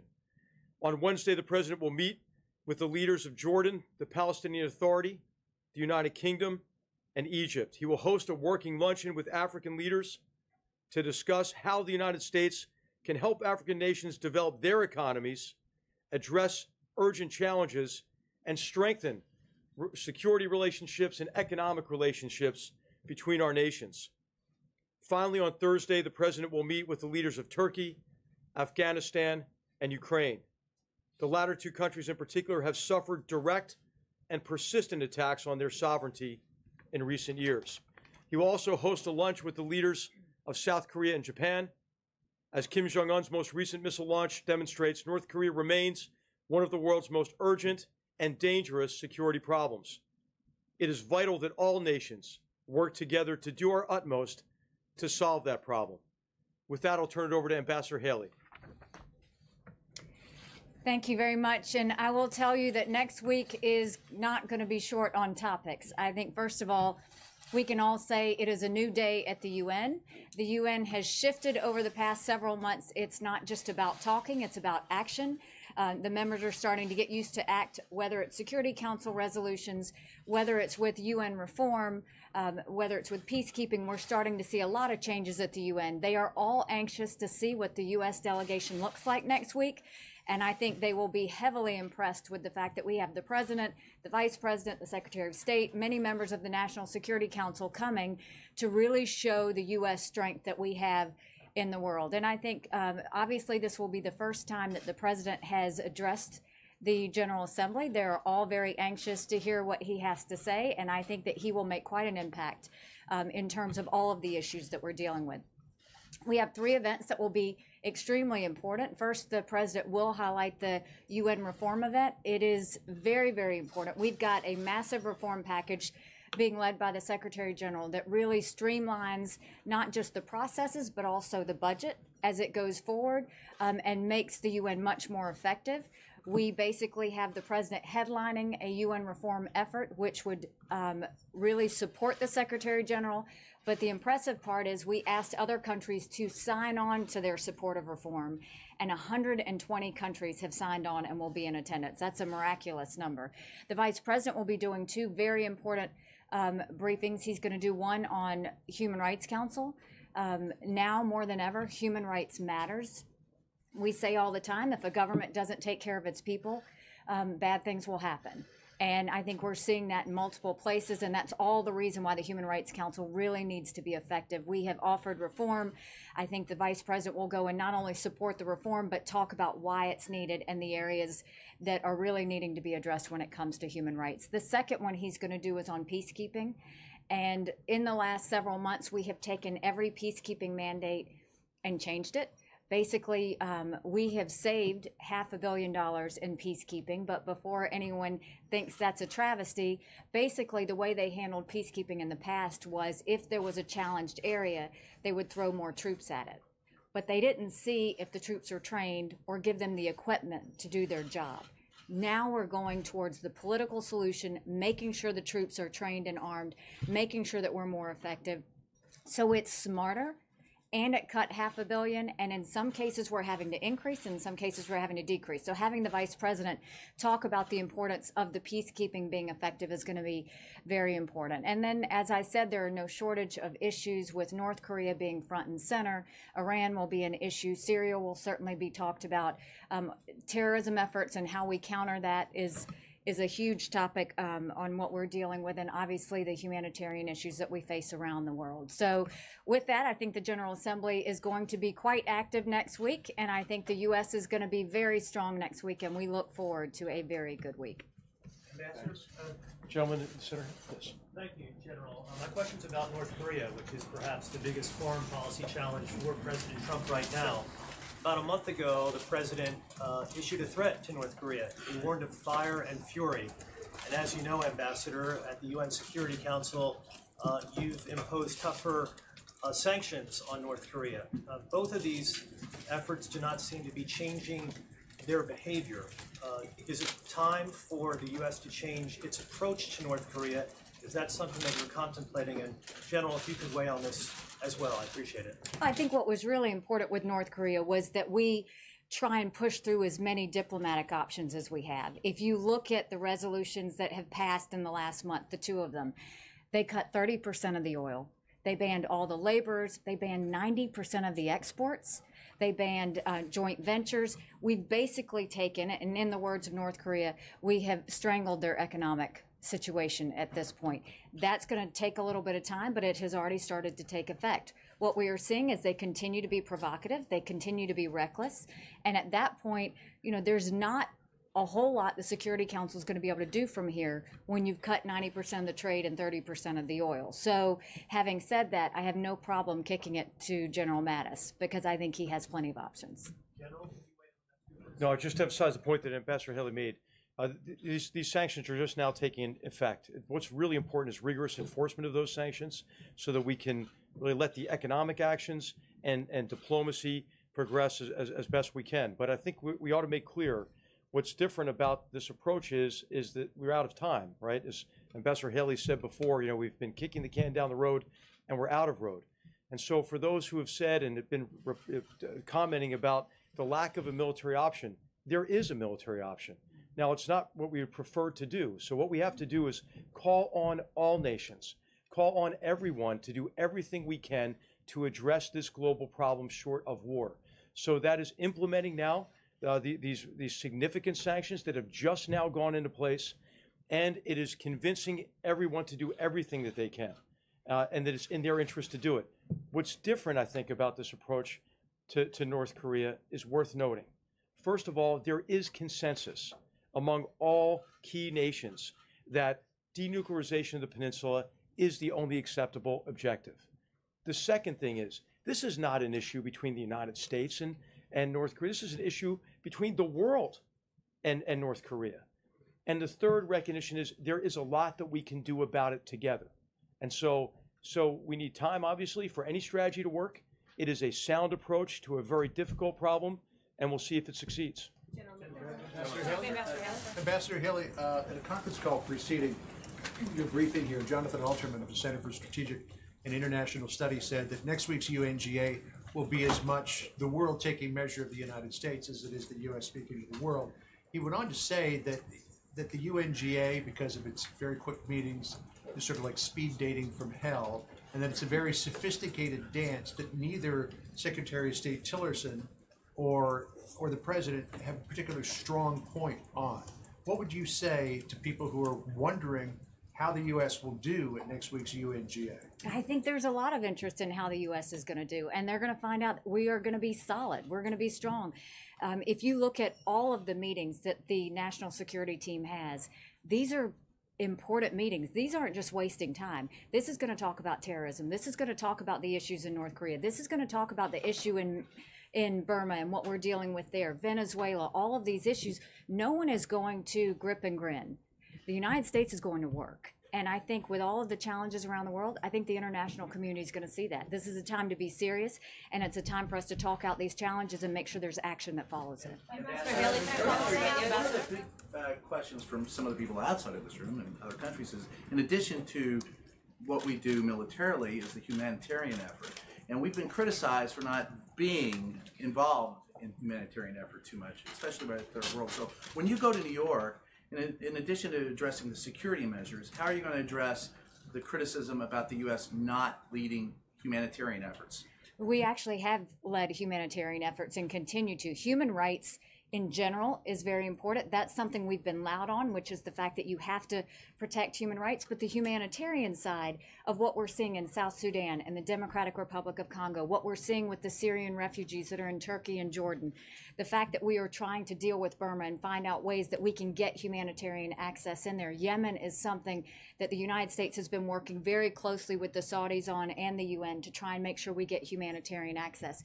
So we have been as active and vocal and leading the charge on humanitarian access in all of these areas, and we are making a difference. I think just in Syria, we've had over $3 billion that we've given in terms of helping that situation. Venezuela, you saw what we did with the sanctions, but we're making sure they get that. Right now in Burma, we are taking that very seriously, and that's of utmost importance that we get front and center on that one. I have a question first to General McMaster before I get to one more for you. General, you mentioned the obviously terror incident overseas in London. The president tweeted this morning that it was sick and demented people who were in the sites of Scotland Yard. You may have seen Prime Minister May said it was not helpful for people to speculate. Did the president share information that he wasn't supposed to? And if not, why was he speculating? I think what the president was communicating is that obviously all of our law enforcement efforts are focused on this terrorist threat from for years. Scotland Yard has been a leader, as our FBI has been a leader. So I think if there was a terrorist attack here, God forbid, that we would say that they were in the sights of the FBI. So I think he didn't mean anything beyond that. Meaning, I'm sorry, I'm not clear. Meaning he was saying generally terrorists are a focus for Scotland Yard, or was he saying in this specific incident, Scotland Yard knew potentially this was coming? I think he means generally that this kind of activity is what we're trying to prevent. And so these organizations that are responsible for it, whatever comes out of this investigation, that remains to be seen. It is likely that law enforcement had been working on that problem set. Did that come up in the call with Prime Minister May? I was not on that call this morning. Ambassador, to you on North Korea, obviously there's more UN Security Council action that could be taken. Are you at all hopeful that there is any chance for a full oil embargo as this administration had wanted? Or at what point President Trump himself said this was a small step, the last UN Security Council vote? I think disagreeing with you, but Secretary Tillerson agreed with him that it seemed to have been a small step. So at what point does this administration take a bigger step and, for example, put tougher sanctions on China in order to put pressure on North Korea? Well, I think, first of all, let's talk about what a big sanctions resolution this was. The first one was $1 billion. This second one was $1.3 billion, not counting the 30% decrease in oil. We did a 55, and just imagine if this happened to the United States, a 55% reduction in diesel and oil. Overall ban of natural gas, overall ban of any substitutes, overall ban of textiles, stopping the labor program, which we call as modern day slavery, stopping all joint ventures so foreign investment goes in there. We have cut off now 90% of trade going into North Korea, and they are saying that this was strangling. So, you know, whether some believe it's big or small, I think what the president's saying is this is just the beginning of what we can do. So it's going to be, by the time we get going on this, if we have to go further, this is going to look small compared to what we do. But no, it was a massive sanctions bill. And I think the fact that we had a 15-0 record and you have China on board and Russia on board, I think that's very important. We've cut 30% of the oil. Is there more you can do? There's always more you can do. But then you get into the humanitarian aspect of it, which is at what point are you going and actually hurting down to the people of North Korea? But we will always explore all options that we have. Yes, in the red. You said that Syria is going to be on the agenda. As you know, today, Turkey, Russia, and Iran agreed to deploy 1,500 monitors in the Idlib province. Does that leave the U.S. behind? And what exactly the focus will be when you talk about Syria in the UN next week? And General, if I can, you said that the meeting between the President and Prime Minister Netanyahu will talk about Iran. How much of the peace process with the Palestinians will take place in that meeting? Thank you. I think the efforts in Syria have been remarkable, both Syria and Iraq. To see how we have really bulldozed through ISIS in the way that we have it shows how strong the U.S. has been in partnership with them. But I think we're also looking at post-ISIS. You know, what does that look like? And I can tell you, Iran is not going to be in charge, and Iran is not going to have any sort of leadership in that situation to where they can do more harm. But Syria is always going to be a topic. I think we continue to be strong in making sure there's no chemical weapons and making sure that we're looking at the humanitarian situation. But the U.S. is a very strong partner in the resolution for Syria, and will continue to be until we know that everything's stable. That does not include the U.S. Well, I think we're not going to be satisfied until we see a solid and stable Syria, and that is not with Assad in place. But what we are going to do is continue to be very effective and be a part of that process so that we get to a resolution. Yeah, I'll just say that, of course, the president will talk about the prospects for a lasting peace between Israel and the Palestinians, among a broad range of regional issues, with really all of the leaders he's meeting during the week. Yes, sir. Ambassador, two quick questions. The first one is the fact that President Putin and President Xi Jinping won't be there. Will it have an impact on what the outcome of whatever you'll discuss on Syria and North Korea? In general, you've been insisting a lot on the respect of sovereignty. Wouldn't an investment in peacekeeping mission be part of getting involved and having this stronger impact on this? I do think that it's still going to be strong and have an impact because you've got two very strong foreign ministers from Russia and China that are going to be there.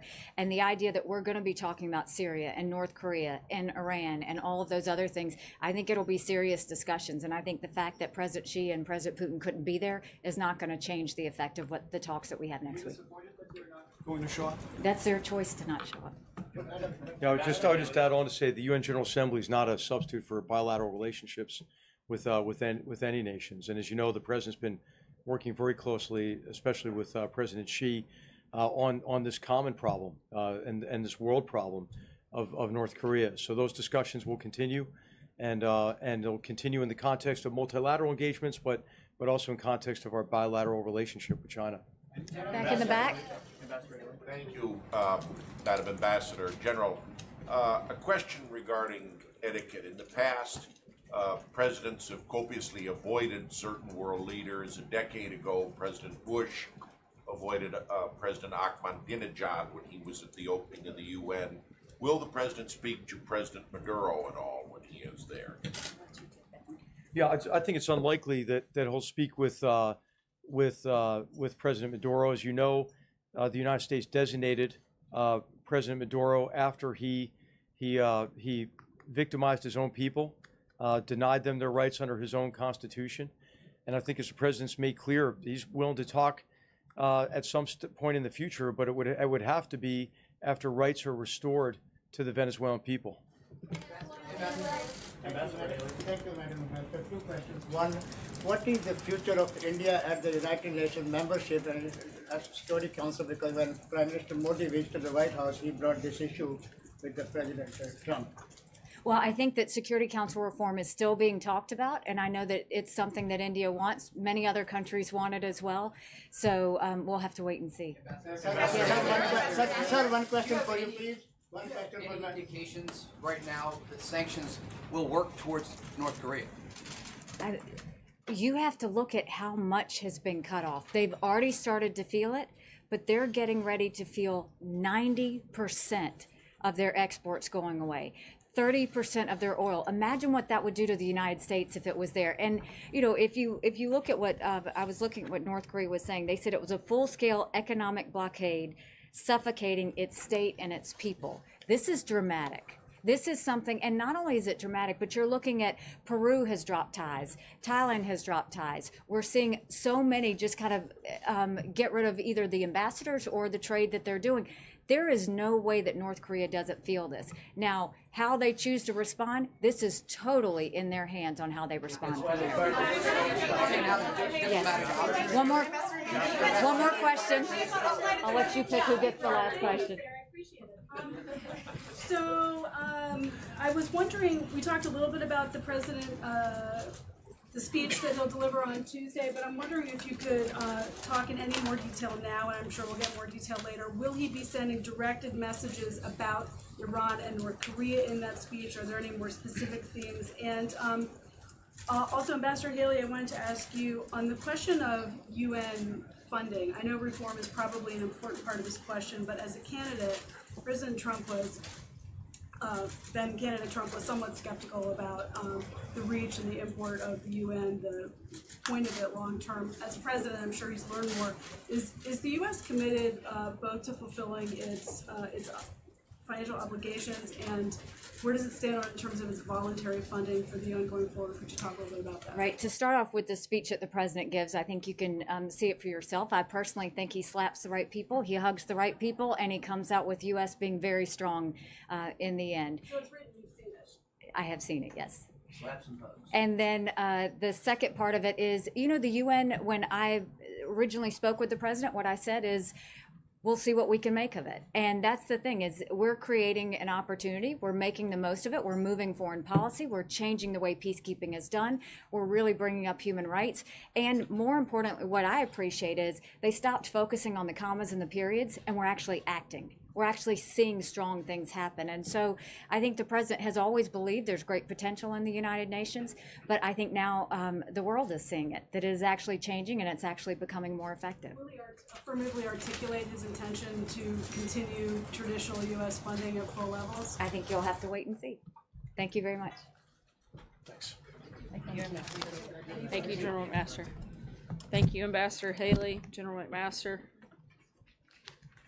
I figured you guys would rather take questions from them since you see me every day, so I tried to let that go on for a little bit longer. We're going to be pretty tight on time, so I'm going to try to get through things pretty quickly. Before I take your questions, I wanted to make one quick comment about our new friend Frank that many of you got to see here today. We welcomed Frank to the White House this morning. Frank is an inspiring 11-year-old young man from Virginia who started his lawn mowing business. He wrote the president a letter earlier this year that I read from the podium about his admiration for the president's business background and offered to cut the grass at the White House. He got to do that this morning. The president has always loved go-getters like Frank and invited him to come spend the morning with our world-class grounds crew. Frank did a great job cutting the grass in the Rose Garden and later spent some time in the Oval Office with the president. The president believes it's our duty to keep the American dream alive for kids like Frank, and it was an honor for all of us to host him here at the White House. So thank you, Frank, for coming. And with that, I'll take your questions and we'll try to get through as many as we can. Jeff. Sarah, a follow-up on something that Ambassador Haley said. She mentioned that she would feel comfortable kicking this issue to Secretary Mattis. Should Americans be concerned about the possibility of war? And how much time are you willing to give China to implement the resolutions that the UN Security Council agreed on? As we've said many times before, we're not going to broadcast. I'm not going to lay out a timetable on what that would look like. We're continuing to keep all options on the table. We're going to push forward with a plan right now. And again, as both General McMaster and Ambassador Haley stated, we are working on putting that pressure on North Korea to reach that ultimate goal of denuclearization on the Korean Peninsula. That's what we're focused on. We're going to keep pushing forward on that front. But at the same time, we're going to keep all our options on the table as we do that. What will the President say to the leaders that he meets next week who are eager for talks with North Korea? I know that the President has opposed that. How will he address that with the Europeans and others who are in favor of it? I'm certainly not going to get ahead of any conversations that the President's going to have. As always, we'll provide readouts and background of those conversations. But I think the President will be very clear that putting extreme pressure on North Korea is very important. Thank you. The President today tweeted out that he wants to see ESPN apologize for what he called untruths. By him saying that, though, does that mean that he's willing to apologize for birtherism claims that he called on for years? I think the President has made plenty of comments on that front. I think the point is that ESPN has been hypocritical. They should hold anchors to a fair and consistent standard.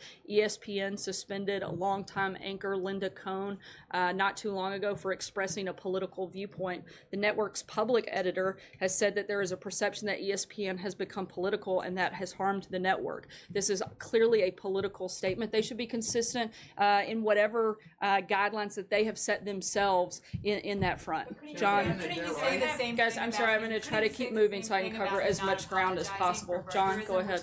Which is not true. Do you still stand by your statement of the other day when you said that what Jamel Hill did was a fireable offense? I do, and again, I think that they laid that out themselves by suspending one of their own anchors for political comments. Did you overstep? Go ahead. Back on the President's response to the London attack, is the President aware that the British Prime Minister said that his speculation was not helpful? What was his reaction? I know that the President and the Prime Minister spoke, and we'll offer a readout on that call later today.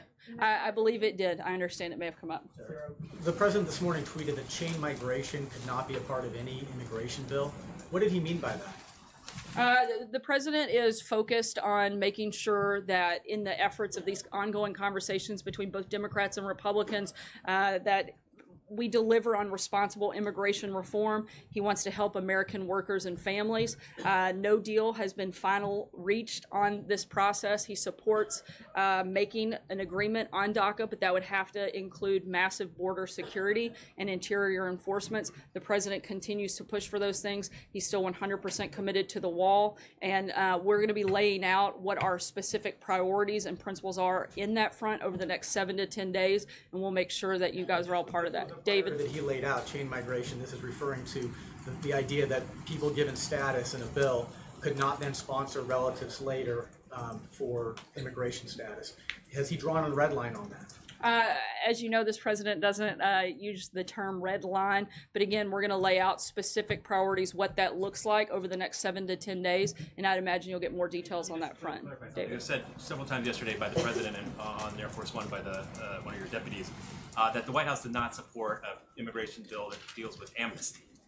How would you define amnesty, and does a path to citizenship for Dreamers or other undocumented people fall into that category? The President supports the DACA program and supporting making a deal on that, but again, that has to include that massive border security. That could include a path to citizenship. The DACA is deferred deportation, as you know, enshrining that in the law. The whole definition says deferred, so I think that takes away the idea of the permanent piece. When the idea of DACA, literally the definition of it is deferred action, meaning it's not a permanent process. You do support, so you don't support the path to citizenship. Is that what you're saying? Again, we want to have these conversations. We're going to lay out exactly what those principles look like over the next 7 to 10 days. Right now, our goal, our focus is making sure that that program gets taken care of, with also coupling that with massive border security, interior enforcement, some of the specific things that we'd probably like to see into sanctuary cities, expedited removal, more immigration judges, supporting things like the RAISE Act, those are things that you'll see us focus on and talk more about in the coming days. Hallie. As I know you're tight on time, number one, the president said today he wanted the travel ban to be larger, tougher, and more specific. As you know, arguments are set to start next month on the travel ban currently in place. Why is he fighting for it if it's in fact too small, not tough enough, and too broad? It's a step in the right direction. The president's travel executive order is motivated by national security, and every step we can take to protecting people in this country, that's a step we're going to take, and we're going to continue to push forward. John Decker. On the second part, Sarah, on your comments on ESPN, did it give you any pause to make those comments about a private company from the podium here at the White House? I wasn't being talked about a private company, but an individual. John Decker. Thank you, Sarah. That's better. When a deal is ultimately reached, if there is one reached, on the issue of DACA, will it be a deal that's reached between the president as the top Republican, the president along with Speaker of the House, the majority leader in the Senate, and Democrats, or will it be just the president alone? We'd certainly hope that it's a bipartisan bill that has both Republicans and Democrats coming together to really focus on responsible immigration reform. I think there are a lot of people on both sides that want to see this happen. We've had a lot of conversations with both Republicans and Democrats over the past week, and we're going to continue to do that and push forward. Francesca? Thank you, sir. A question, but a quick clarification on the ESPN matter. You had said it was a fireable offense that's being interpreted as saying that she should be fired. Are you or the president saying that she should be fired? That's not a decision that I'm going to make. That's something for ESPN to decide. Again, I was asked about that. I think it is a fireable offense based on the standard that ESPN has set themselves by saying that people that go too far and make political comments have been suspended from their own network. I think that is a consistency that they should probably focus on. Margaret? Advice to a private company. Margaret, Hallie, I've already taken a question from you. Clarify that, and I know you have, and I appreciate that, but you said it was an individual, not a private company. I'm just asking you to be respectful to your colleagues so that I can get around the room. I've got about 2 minutes left. Go ahead, Margaret. You haven't answered it. Okay. Could you? I'll yield if you want to answer it. Go ahead. Thank you. And this will be the last question since we're tight on time. Can we do schedule before the end? That's all. Well, right. I wanted to ask. I don't want to take Margaret's question away. I just was calling that clarification, Sarah, because you said you don't have advice for a private company, yet you're giving advice to ESPN. I said it's not my decision to make for a private company. I was asked specific about that individual. I made a comment. I stand by it. I think ESPN needs to stand by the standard that they have set in the own actions that they've taken about previous employees. I really don't have much else to add on that front. Margaret. Scheduling.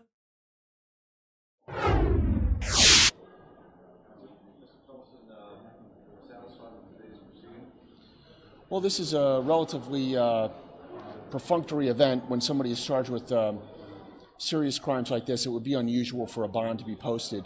Ms. Hoggle is being held on exactly the same status that she was over in the district court. So we understand that what was going to happen today, we weren't fighting it.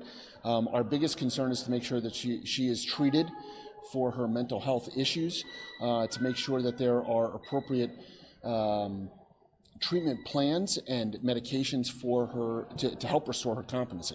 Can you tell us what her mental issues are? What's the diagnosis? Well, the diagnosis, I don't think it would be appropriate to comment on her diagnosis, but I can say that what's been made public is that she has been treated in the past for paranoia and schizophrenia. That the doctors are dealing with a variety of issues. The real issues with the doctors at the Clifton T. Perkins Hospital relate to competency and her ability to, number one, understand the judicial proceeding and to appropriately participate in the preparation of and presentation of her own defense. We understand that she may know when he's on. Do you believe she knows when he's still on? I can't comment on anything like that. Do you believe she's restorable? I'm sorry? Do you believe she's restorable? I'm not a doctor. The issue of competency is really a medical issue. The doctors at Perkins have been evaluating her for, I guess, just a little more than 3 years. We trust in their medical diagnosis. Whatever it is, it is. They have said that they believe she is restorable.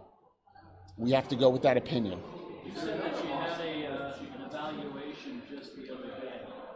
What was No, about 2 weeks ago. We were in the district court on the 31st of August, if my recollection is correct. That was set for just a regular competency status hearing on those misdemeanor charges. A report had been generated the day before, which confirmed and was consistent, as Mr. McCarthy said, with the prior reports that she remains incompetent. She suffers from paranoid schizophrenia? I'm not going to comment on her diagnosis.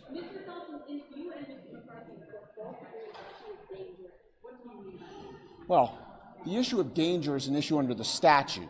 For someone to be held when they've been evaluated as incompetent, there are really two separate issues. One is somebody competent? And then the second one is, as a result of that competency, are they dangerous?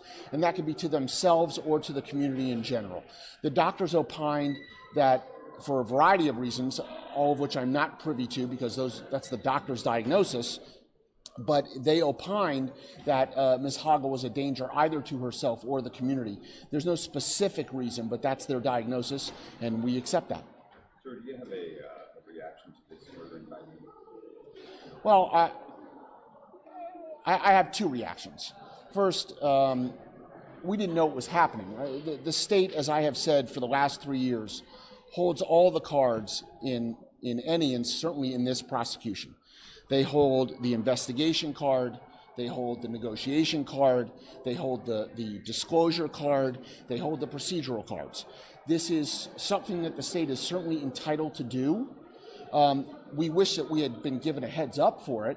My partner and I went to the district court this morning half anticipating that we were going to be arguing our motion to dismiss. I understand the indictment was filed. I did think it was interesting that the way I found out about it, or the possibility of it, was finding out when I got called by one of the media to comment on the indictment. I didn't know. These things happen. We didn't know there was a hearing set for today until earlier this morning. So, you know, it's been a little bit of a interesting day in that regard. But in terms of the procedure, the state has every right to seek an indictment. We're still waiting to see what the evidence is relative to the two allegations of homicide. We haven't seen that yet. And then we'll just have to move on from there. What was the tail end there of saying you being reappointed? My partner and I represented Ms. Hoggle in the district court. We were retained, or that was the basis of a retention that we had some 3 years ago. With the issuance of new charges, there's a question as to who will be her counsel. We are her counsel now. She has counsel. She has asserted every constitutional right there is, including the right to remain silent and the right to have counsel present at any questioning. Now, whether we remain as counsel is something that we need to work out. Obviously, she is indigent. In most circumstances, the Office of the Public Defender would represent someone who is indigent and charged with a crime. We're not sure how that's going to shake out. That's sort of a product of the fact that we didn't know this was happening. Had we had a little heads up, we might have been able to address that issue. Have any other questions? Okay. Have a nice weekend, everybody. Thank you. I'm going to make a statement about what I just heard. Mr. Felsen did know, because at the last hearing, remember, I heard you as you walked out to tell Mr. McCarthy and them they had until the 15th to file. So that is not true. He did know, and he told them the date. I myself was going to go and check with, and I did. I stopped yesterday and with Mr. McCarthy, thinking that because of all the different tricks and things that Mr. Felsen has done, that maybe he told them the wrong date, but whatever. But no, he did know, okay? All right, I just wanted to let you know. I'm Debbie Beckward, like backward, only backward. I'm Troy's mother. And for 3 long years, this has been going on. The anxiety and everything built up has been too much for all of us to take. Those were the sweetest babies there were, 2 and 3 years old, Sarah and Jacob, and the big brother still will lean up against us and say, 3 years later, I miss Sarah and Jacob. So it's a crime. I talked to Catherine's counselor when she first came back from Shepherd Pratt, where I put her in, me and my son. I filled out the forms. She needed help. I knew that. But she got help in 3 months. Now, how do you go from 3 months well enough to send somebody home with the children, and then it was planned, but the psychiatrist there, where she was going for every Monday through Friday when she came back, he told me, that's the first place I went, I said, they're saying she's schizophrenic, is this true? He says, well, if you're schizophrenic, you can't plan anything, and he knew her, and he said, no, this is a crime. She's not schizophrenic, but for someone for 3 years not to be able to get her straight and help her, I'd love to see her get some help, but for 3 years, and it took Shepherd Pratt 3 months, then I say send her back to Shepherd Pratt, okay? And she really should stay in 7 Locks. This is not a change for her. But also, one last thing that I'm going to get away from here, but Felsen, Attorney Felsen, is by far one of the, I would say, brightest lawyers I've ever seen in my life, to where he gets it set up with Judge Wolf that only he can determine. Not even another judge can talk to Catherine. And she stood up in court at a hearing and said, I am competent. Well, that was the real Catherine coming out, because she was. Control is one of the biggest parts. She's got some other things going on, but she's not schizophrenic. But to say that I am competent to the judge, that was one. When she said, I want to show you where the children are. I don't know if anyone knew that. We had people there to take her out. Now, wouldn't that solve the crime? So you know what happened? The judge, Judge Wolf, if Felsen objected, and Judge Wolf ruled in his favor. Is that not obstruction of justice? So thank God that it's out of the district court.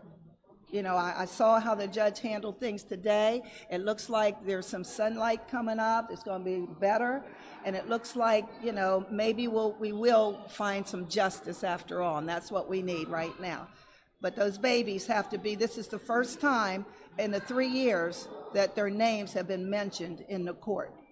It's a shame. Sarah, Grace, and Jacob Gabriel Hoggle are their names, and really put the Turner in there because Troy took good care of them for the 5 years they were all together. Well, 7, they said it could be, it's not a common law marriage in Maryland, but yeah.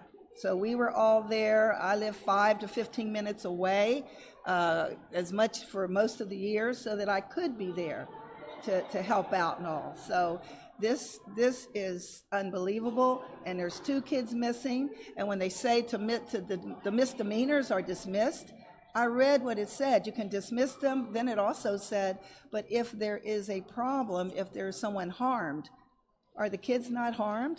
So they shouldn't have even been dismissed. So it's too much. 3 years, and now she's gone back. It's not right. Do you think those kids are alive? I'm praying they are.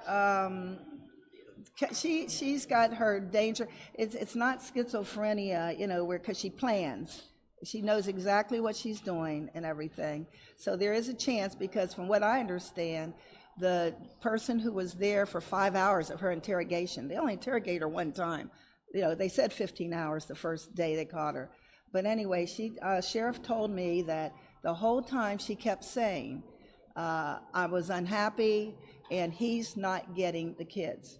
Now, she says that, and it's in her mind with the sickness of control. He's not going to get the kids no matter what. Your reaction when you found out about the new charges? I almost vomited. You know, I mean, it was, to hear the word murder is too much in itself. But yet, it's moving things forward, and I'm praying it makes her tell where they are. You know, she knows, but then there's also other family members. I mean, she and her father were together both times when the kids were taken. I asked Detective Frank, I said, well, why isn't her father held as much as she is? They both were together. He could have taken Sarah when they left from my son's house and all. And he tells me they've had enough grief. Well, grief over justice, this is what we've been dealing with. You know, no one's had enough grief, more grief than my mother, who is right now with a stroke in the Adventist hospital recovering, who has kidney disease, dropped down to dialysis because of the stress of Sarah and Jacob being taken. Those were her hearts. So that's stress. Yeah. Delay tactic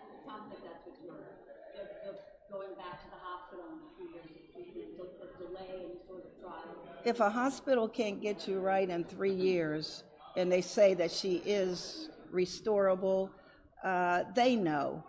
You know, of course she is when she wants to be or whatever's going on. She's 135 IQ. She had law classes at Montgomery College.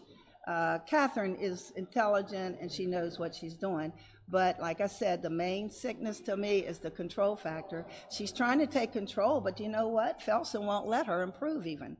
She hasn't even seen her mother or anybody. Now, what better for a mentally ill person to get well than for the family to be there and support them and see them? And then just to make the statement today in court about not even talking to the people driving her and all. He's trying to totally close and keep control. And it's sad because I think she probably wants to talk maybe. I'm not sure. Yeah, but that is a sad point. So it's...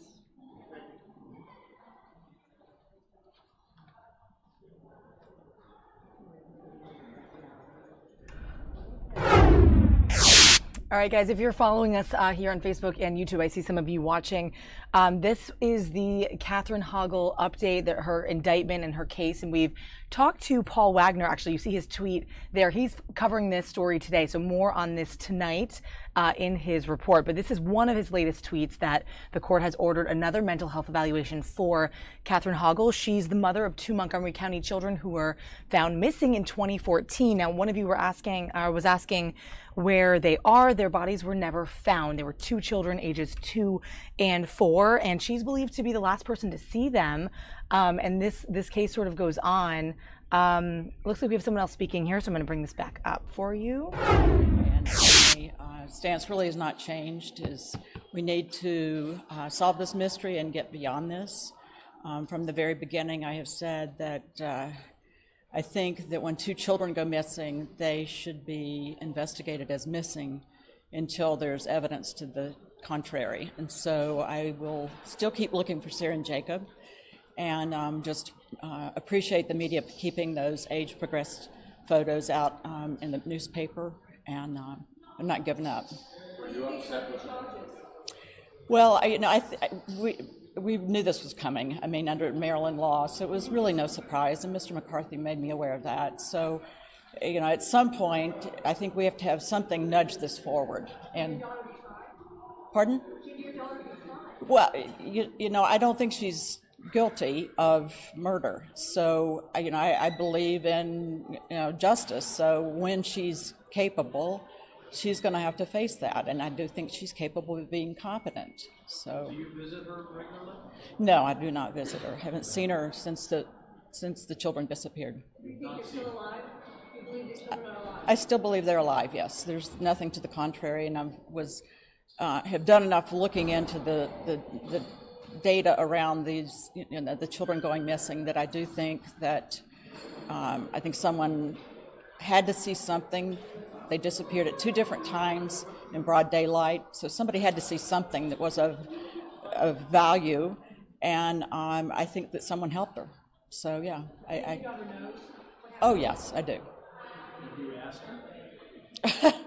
A lot, yes, but she's not going to tell where the children are. What did she say when you asked if she knows why do you think she is giving up that information? That's a good question. I think there's been, there was a lot going on at the time that I was not aware of. And at the time of the children's disappearance, she feared losing the children. And so I think her intention was to have the children and disappear. Do you think she's faking her mental illness? Well, she's not faking her mental illness. I think there were a variety of different diagnoses, some of which I had not heard until this case happened. So she's definitely not faking her mental illness. I think she's very capable of being competent, but I'm not involved enough with her care to be able to say whether I think she's competent at this time. So, yes, Lindsay Hoggle, Lindsey Hoggle. Thank you.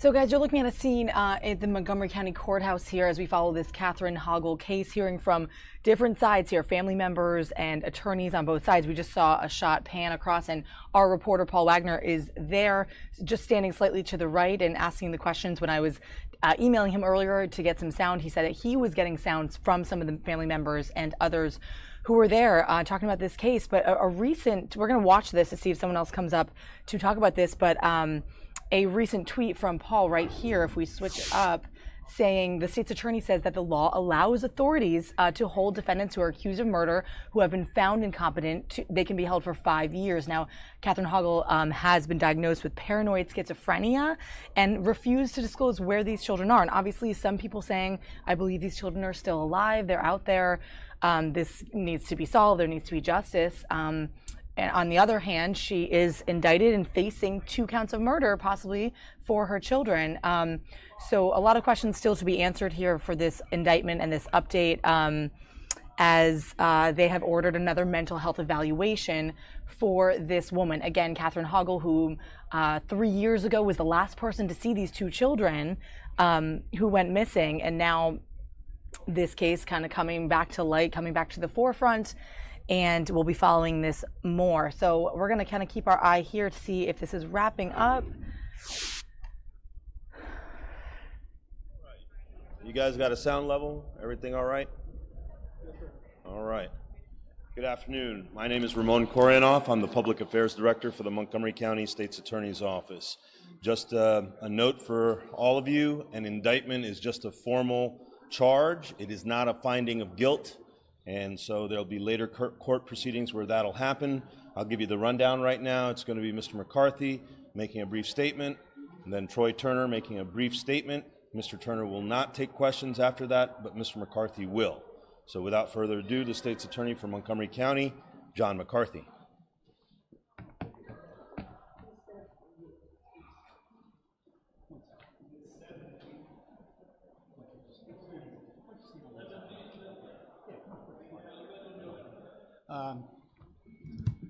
Good afternoon. My name is John McCarthy, State's Attorney for Montgomery County. I am here with Sarah and Jacob's father, Troy Turner. Troy's sister is also standing with him, and also joined by Captain Darren Frank from the Homicide Squad Major Crimes here in Montgomery County.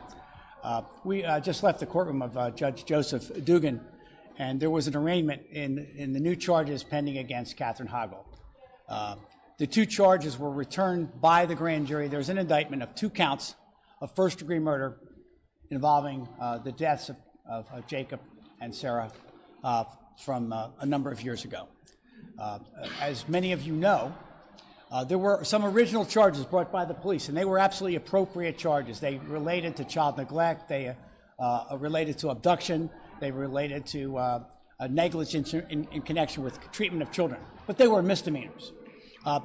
I will tell you that the information that was presented to the grand jury regarding this case was essentially the same information that's been in our possession for a long time. There was no reason for us to proceed or to seek an indictment as long as Catherine remained hospitalized under the care of doctors with normal routine reporting coming to the State's Attorney's Office, to the court, about what was happening in the case. As you probably learned in court today, under Maryland law, an individual charged with only misdemeanors can only be hospitalized and detained in a formal hospital/prison setting for a maximum period of 3 years. She has been incarcerated in that facility, essentially receiving evaluations on a regular basis for her competency to stand trial over the last 3 years. The deadline for those 3 years came today. The court today would have had to dismiss the charges against her, and we would have had to release Ms. Hoggle as a matter of law because she could not be held any longer on those misdemeanors. Therefore, we sought an indictment from the grand jury yesterday, charging her with the 2 counts of murder. Again, there was no advantage to moving forward. I will tell you that as long, and I think I've publicly said this before, as long as there's not an indictment, you are allowed to continue to use a grand jury for the purposes of a criminal investigation. Once you indict a case, you lose that option, you lose that right. That was an investigative tool that we had available to us. It did not make any sense if she remained incompetent to lose that tool. Well, because of the law that would have dictated she would become free without any ability for us to check on her whereabouts or her medical station, it became incumbent on us to take the additional step to seek the indictment for the 2 counts of murder that we did yesterday. The law has now changed in terms of how long we can hold her for the purposes of the evaluation. Ms. Hoggle can now be held 5 years, now charged with a felony, for the purposes of the doctors to attempt to restore her to competency.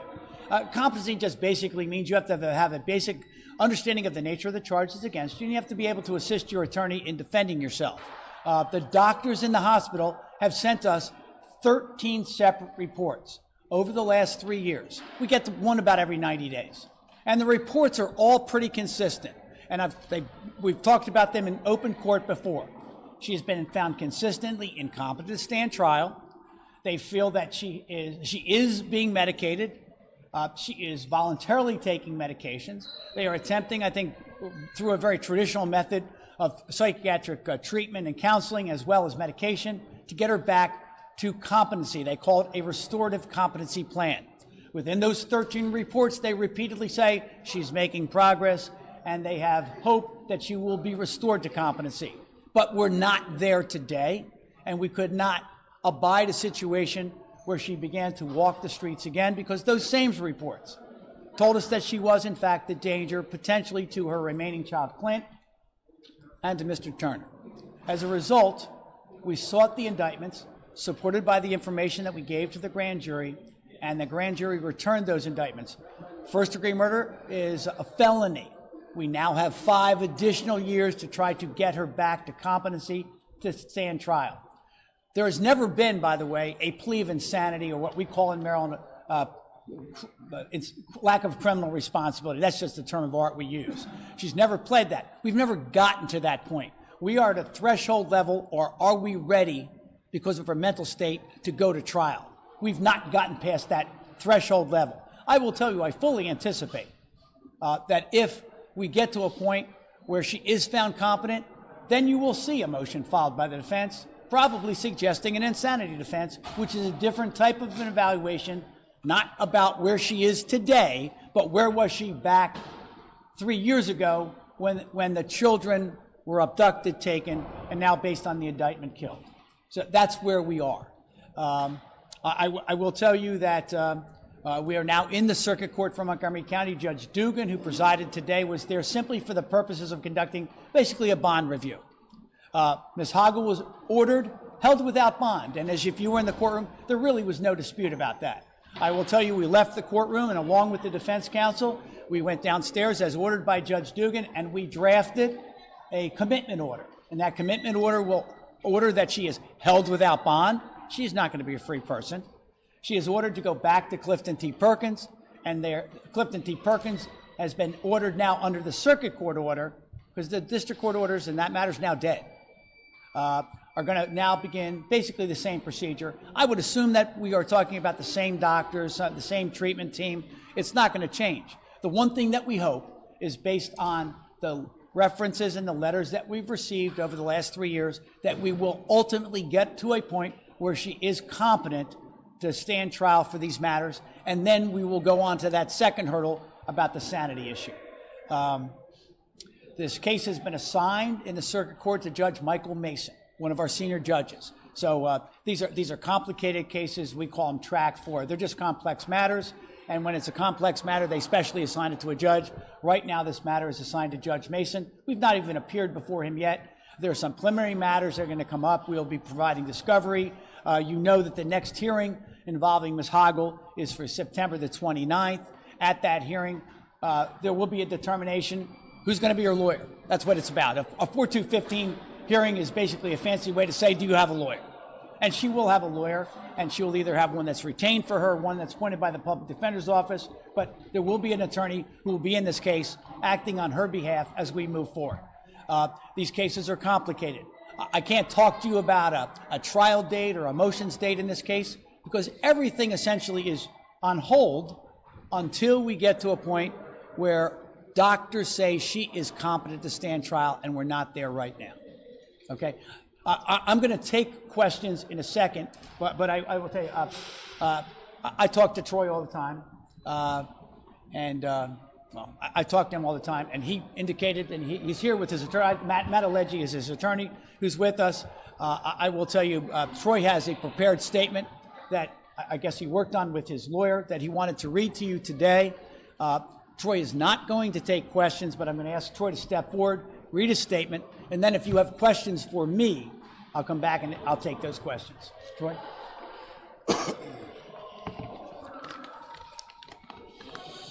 Okay.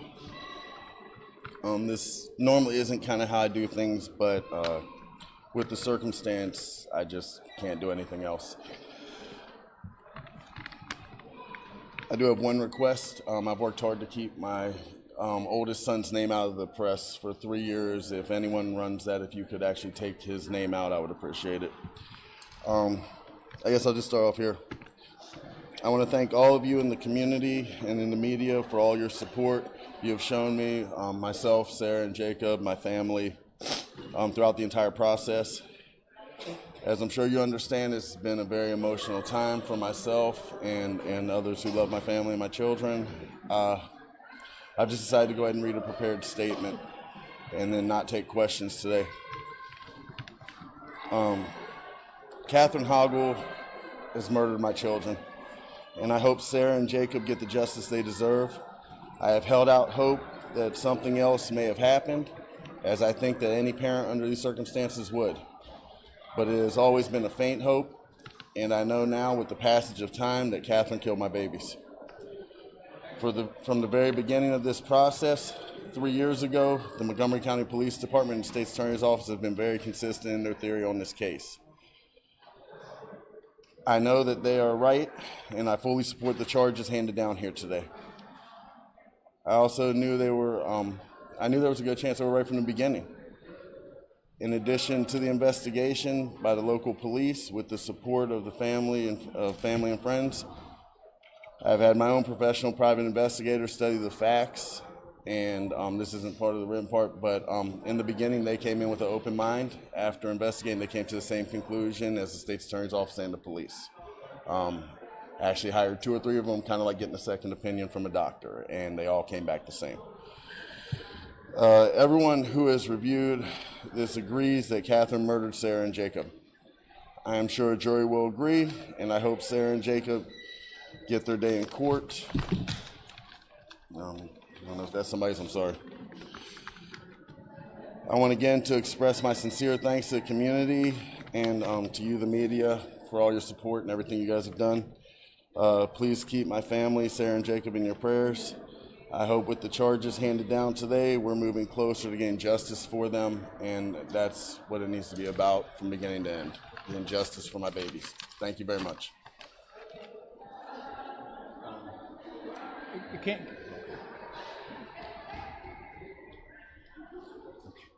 I want to first express publicly my condolences to Troy. I will tell you, I think we've met countless times over the years regarding this case. He has been very consistent as the father of these children that he had hope that we would not come to this end. But we've always been honest with each other. We have met many times and had very difficult conversations about where we knew this was going to end. So I want to thank him for his comments. I don't know if there's anybody has any questions. I will want to say again, while Captain Frank is behind me, I will tell you the men and women of Montgomery County should be extremely honored by the work done by major crimes in Montgomery County all the time. This has been an unbelievable week in Montgomery County. Some of you I've seen 2 or 3 times. I was before the public on the Lyons case. This captain, with the men and women that work for him, closed a 42-year-old missing child's case involving the Lyons matter with a plea down in Bedford, Virginia, earlier this week. Pretty extraordinary. They made an arrest yesterday of a man charged with the murder of a teacher whose body was missing for several weeks, and that case was closed by an arrest. And today and yesterday we got an indictment in a case involving 2 children in our community that have been missing for 3 years.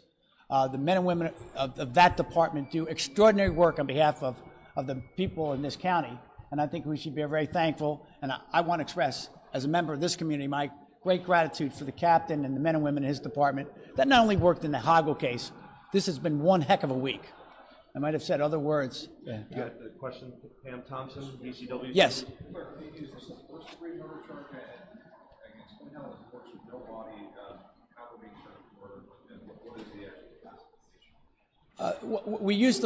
We actually use the form indictment that's available by statute in Maryland. First-degree murder. We asked for a first-degree murder charge to be brought in this case, based on the evidence that was presented to the grand jury. For me to explain why I thought that that is appropriate would make me have to get into the facts of the case, and I can't do that. I can't tell you why it was, but again, we think these were premeditated acts, but the specific reasons we think that I cannot discuss at this point in time because it would be getting into a discussion of the evidence. Peggy Fox, Channel 9. Oh, I'm sorry. Right.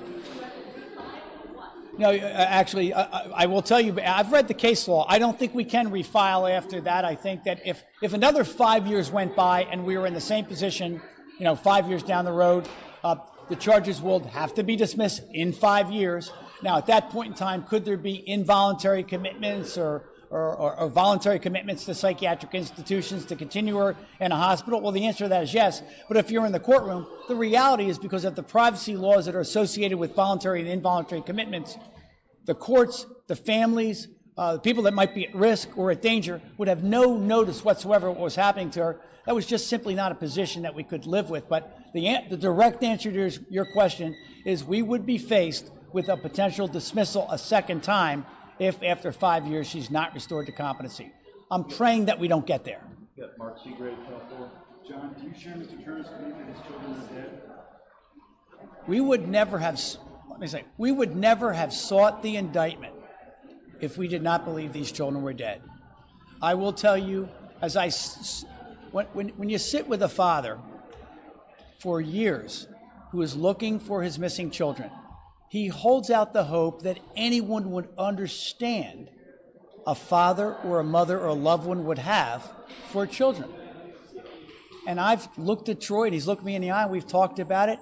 I tell him what I think the evidence means, and he tells me what his heart tells him he wants the truth to be. But he knows, and we would not have sought an indictment if we did not believe these children were dead. Now, quite candidly, ultimately, whether Catherine is guilty, that's not for me to say here today. That's for a jury. She's presumed innocent. She's going to get a fair trial, and that is for another day. But do we think that we would have never sought the indictment if we didn't believe she was responsible for the death of these children? Kylie Kahn, WGBN.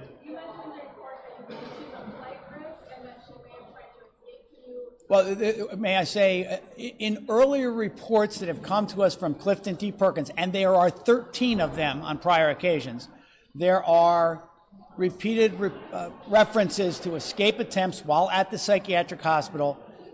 They're in the court record. They've been discussed openly in court before, and we mentioned it in court up there. And I think Mr. Felsen noted it, and I noted it. The reports over and over again have talked about the fact they feel that she is dangerous. So I just want to be clear, you believe she killed her children based on evidence, based on interviews with Troy, or a combination?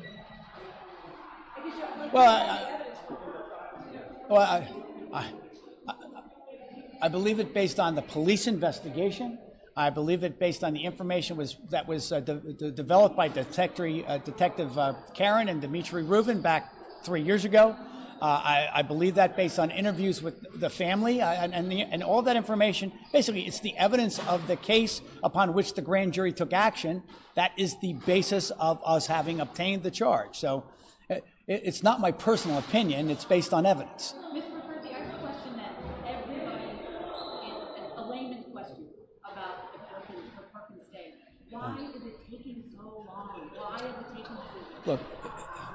I will say this has nothing to do with her guilt or innocence. Look, I am tremendously frustrated.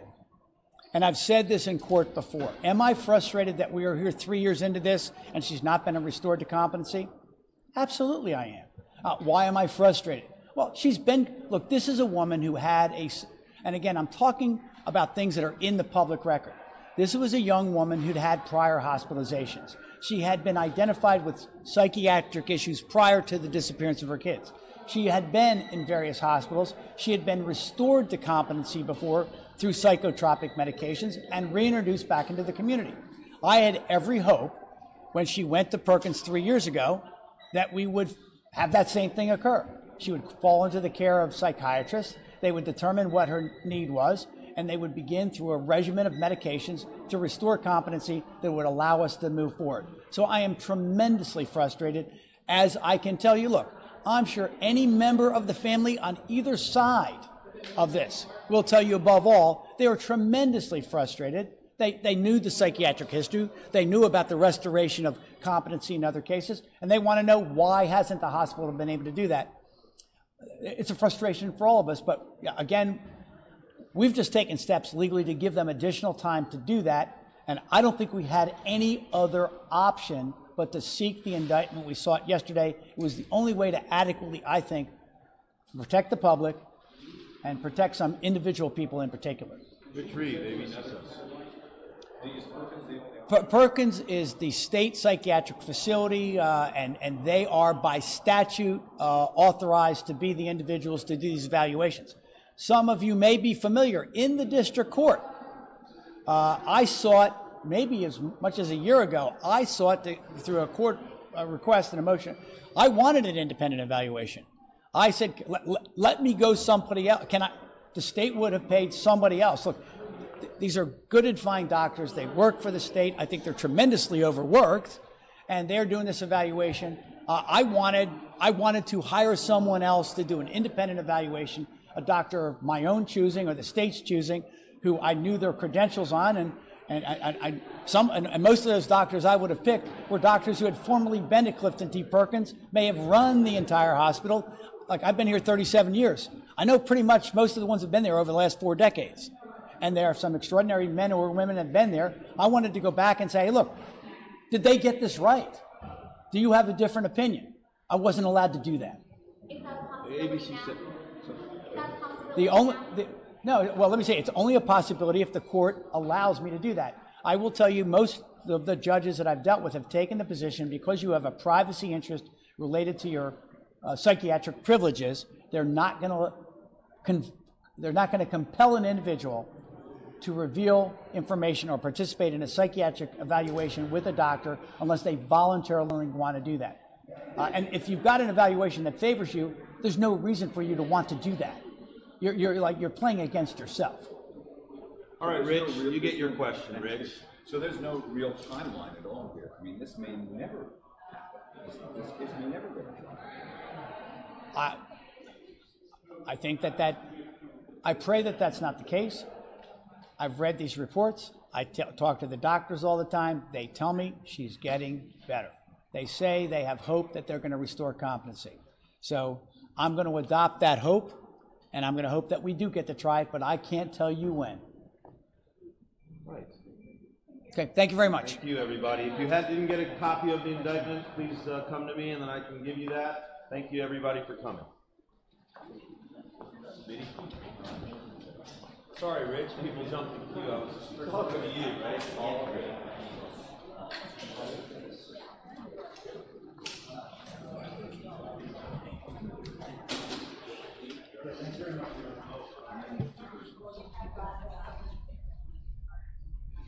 All right, guys, so an update there from Montgomery County State's Attorney John McCarthy saying he's frustrated with this case, that Catherine Hoggle has not been stated as competent to stand trial in 3 years. We're going to bring it back into the newsroom here.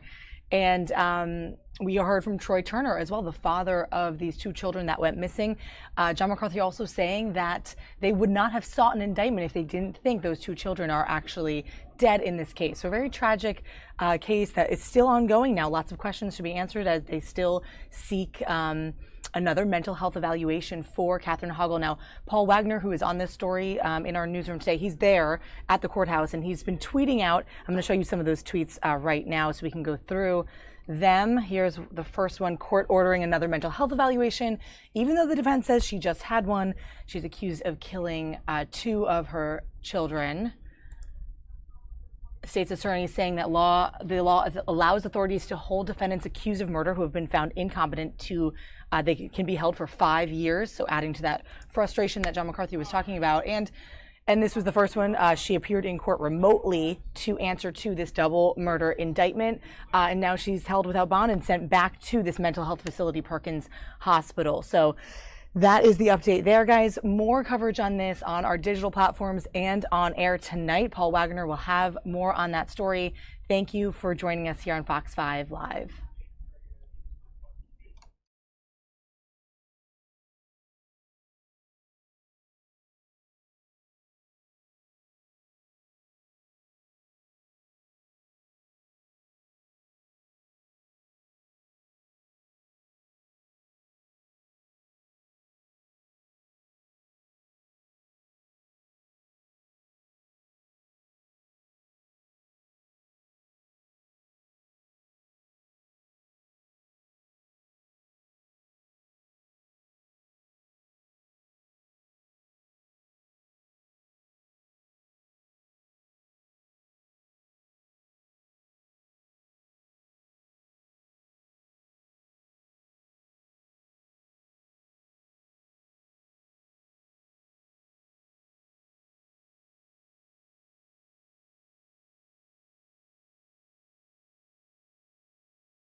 It's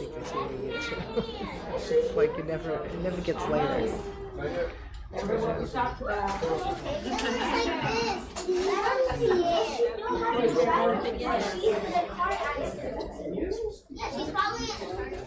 Oh wow. It's probably in a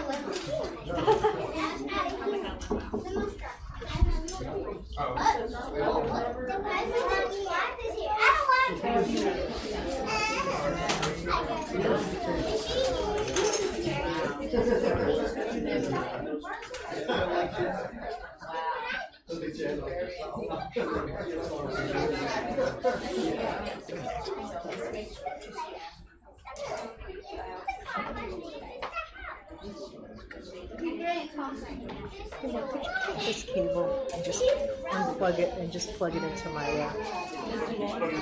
camera on the 4-pin. Yeah, just you see where the 4-pin is on the side. Thank you. Perfect. Thanks. Guys, this is a live look inside at this event that Melania Trump is at Joint Base Andrews, and it's interesting because we were there. Our morning show, our Fox 5 DC was at Joint Base Andrews this morning to help celebrate the 70th anniversary of the Air Force. It's some really cool footage from there. If you want to watch some of that, you can check back when this stream ends and go back inside this stream for more packages and some footage from this morning at the base there. But this is an event here, and we just saw the President and the First Lady come off Air Force One, so this should be starting up any minute now. So your live look inside this event this afternoon as we continue on from our newsroom in DC. Not ready. Mr. Nate, encourage her to sit up and All right. She's right there.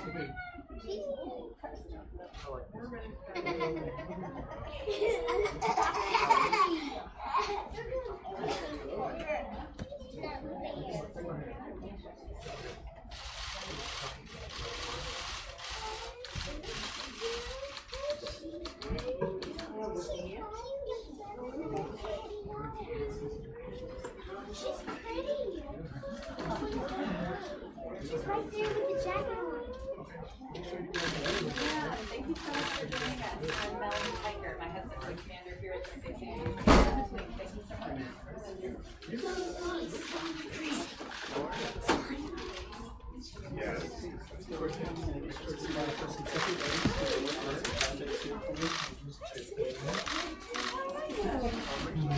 your name?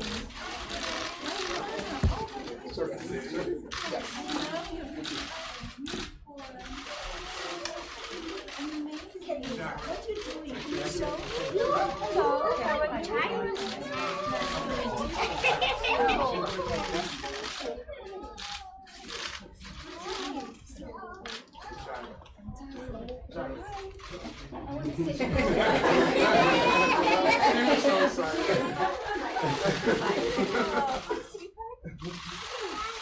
Oh my God, amazing. Wow.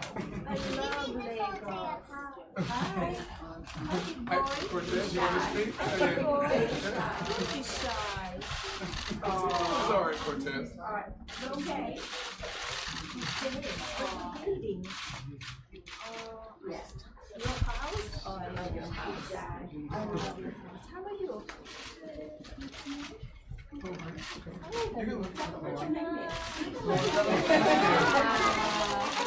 Is she shy? She's shy normally? Not normally, not normally, no. Just today. Mama, you want to at least say hello? No? She was so excited to see you. Now you're here. I love your bow. I love your bow. What is that? Eagle Fry? Eagle Fry? Eagle, yeah, this is their school. Imagine Andrews on stage. Beautiful. Yes. Very nice.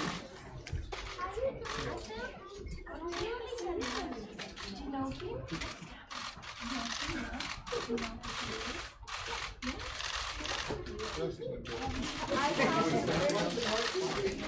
I saw him in He's dancing. I need to see that. It's on the name. Oh, I see. Okay, let me check it out. I would be bad to deal with you some stuff.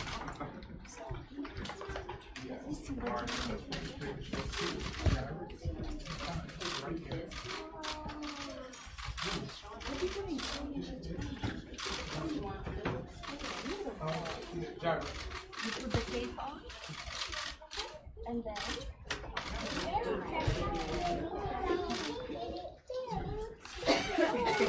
Beautiful. And what is this? What that means, AC. All right, guys, we're back in the newsroom here at Fox 5 DC. I want to remind you to check us out tomorrow. We're going to have digital coverage of the mother of all rallies. It's a convergence of 3 big rallies on the National Mall. We're going to have tons of cameras there, reporters, everybody covering lots of angles of this event tomorrow as we see pro-America groups come together with the Juggalos, which is the Insane Clown Posse followers, and then there's another rally as well. So cameras everywhere, guys. Join us for our digital coverage. We'll be putting it here on YouTube and on Facebook. If you're not already part of our channel, you can subscribe to our channel. And again, when this stream stops, you can go back through and kind of pick out the parts that you want. We kind of bounced around to different events today and showed you the best of what we got live for Fox 5 Live here. So I'll be here tomorrow. We'll see you then. Of course, as always, continued digital coverage on our website and all our platforms, Fox 5 DC. That's our handle on everything. And more coverage on air as well at Fox 5. All right, your look inside the newsroom tonight as we wrap it up for the show on YouTube. We'll see you guys tomorrow for a special edition weekend coverage of the rallies that are on the mall. All right, see you then, guys.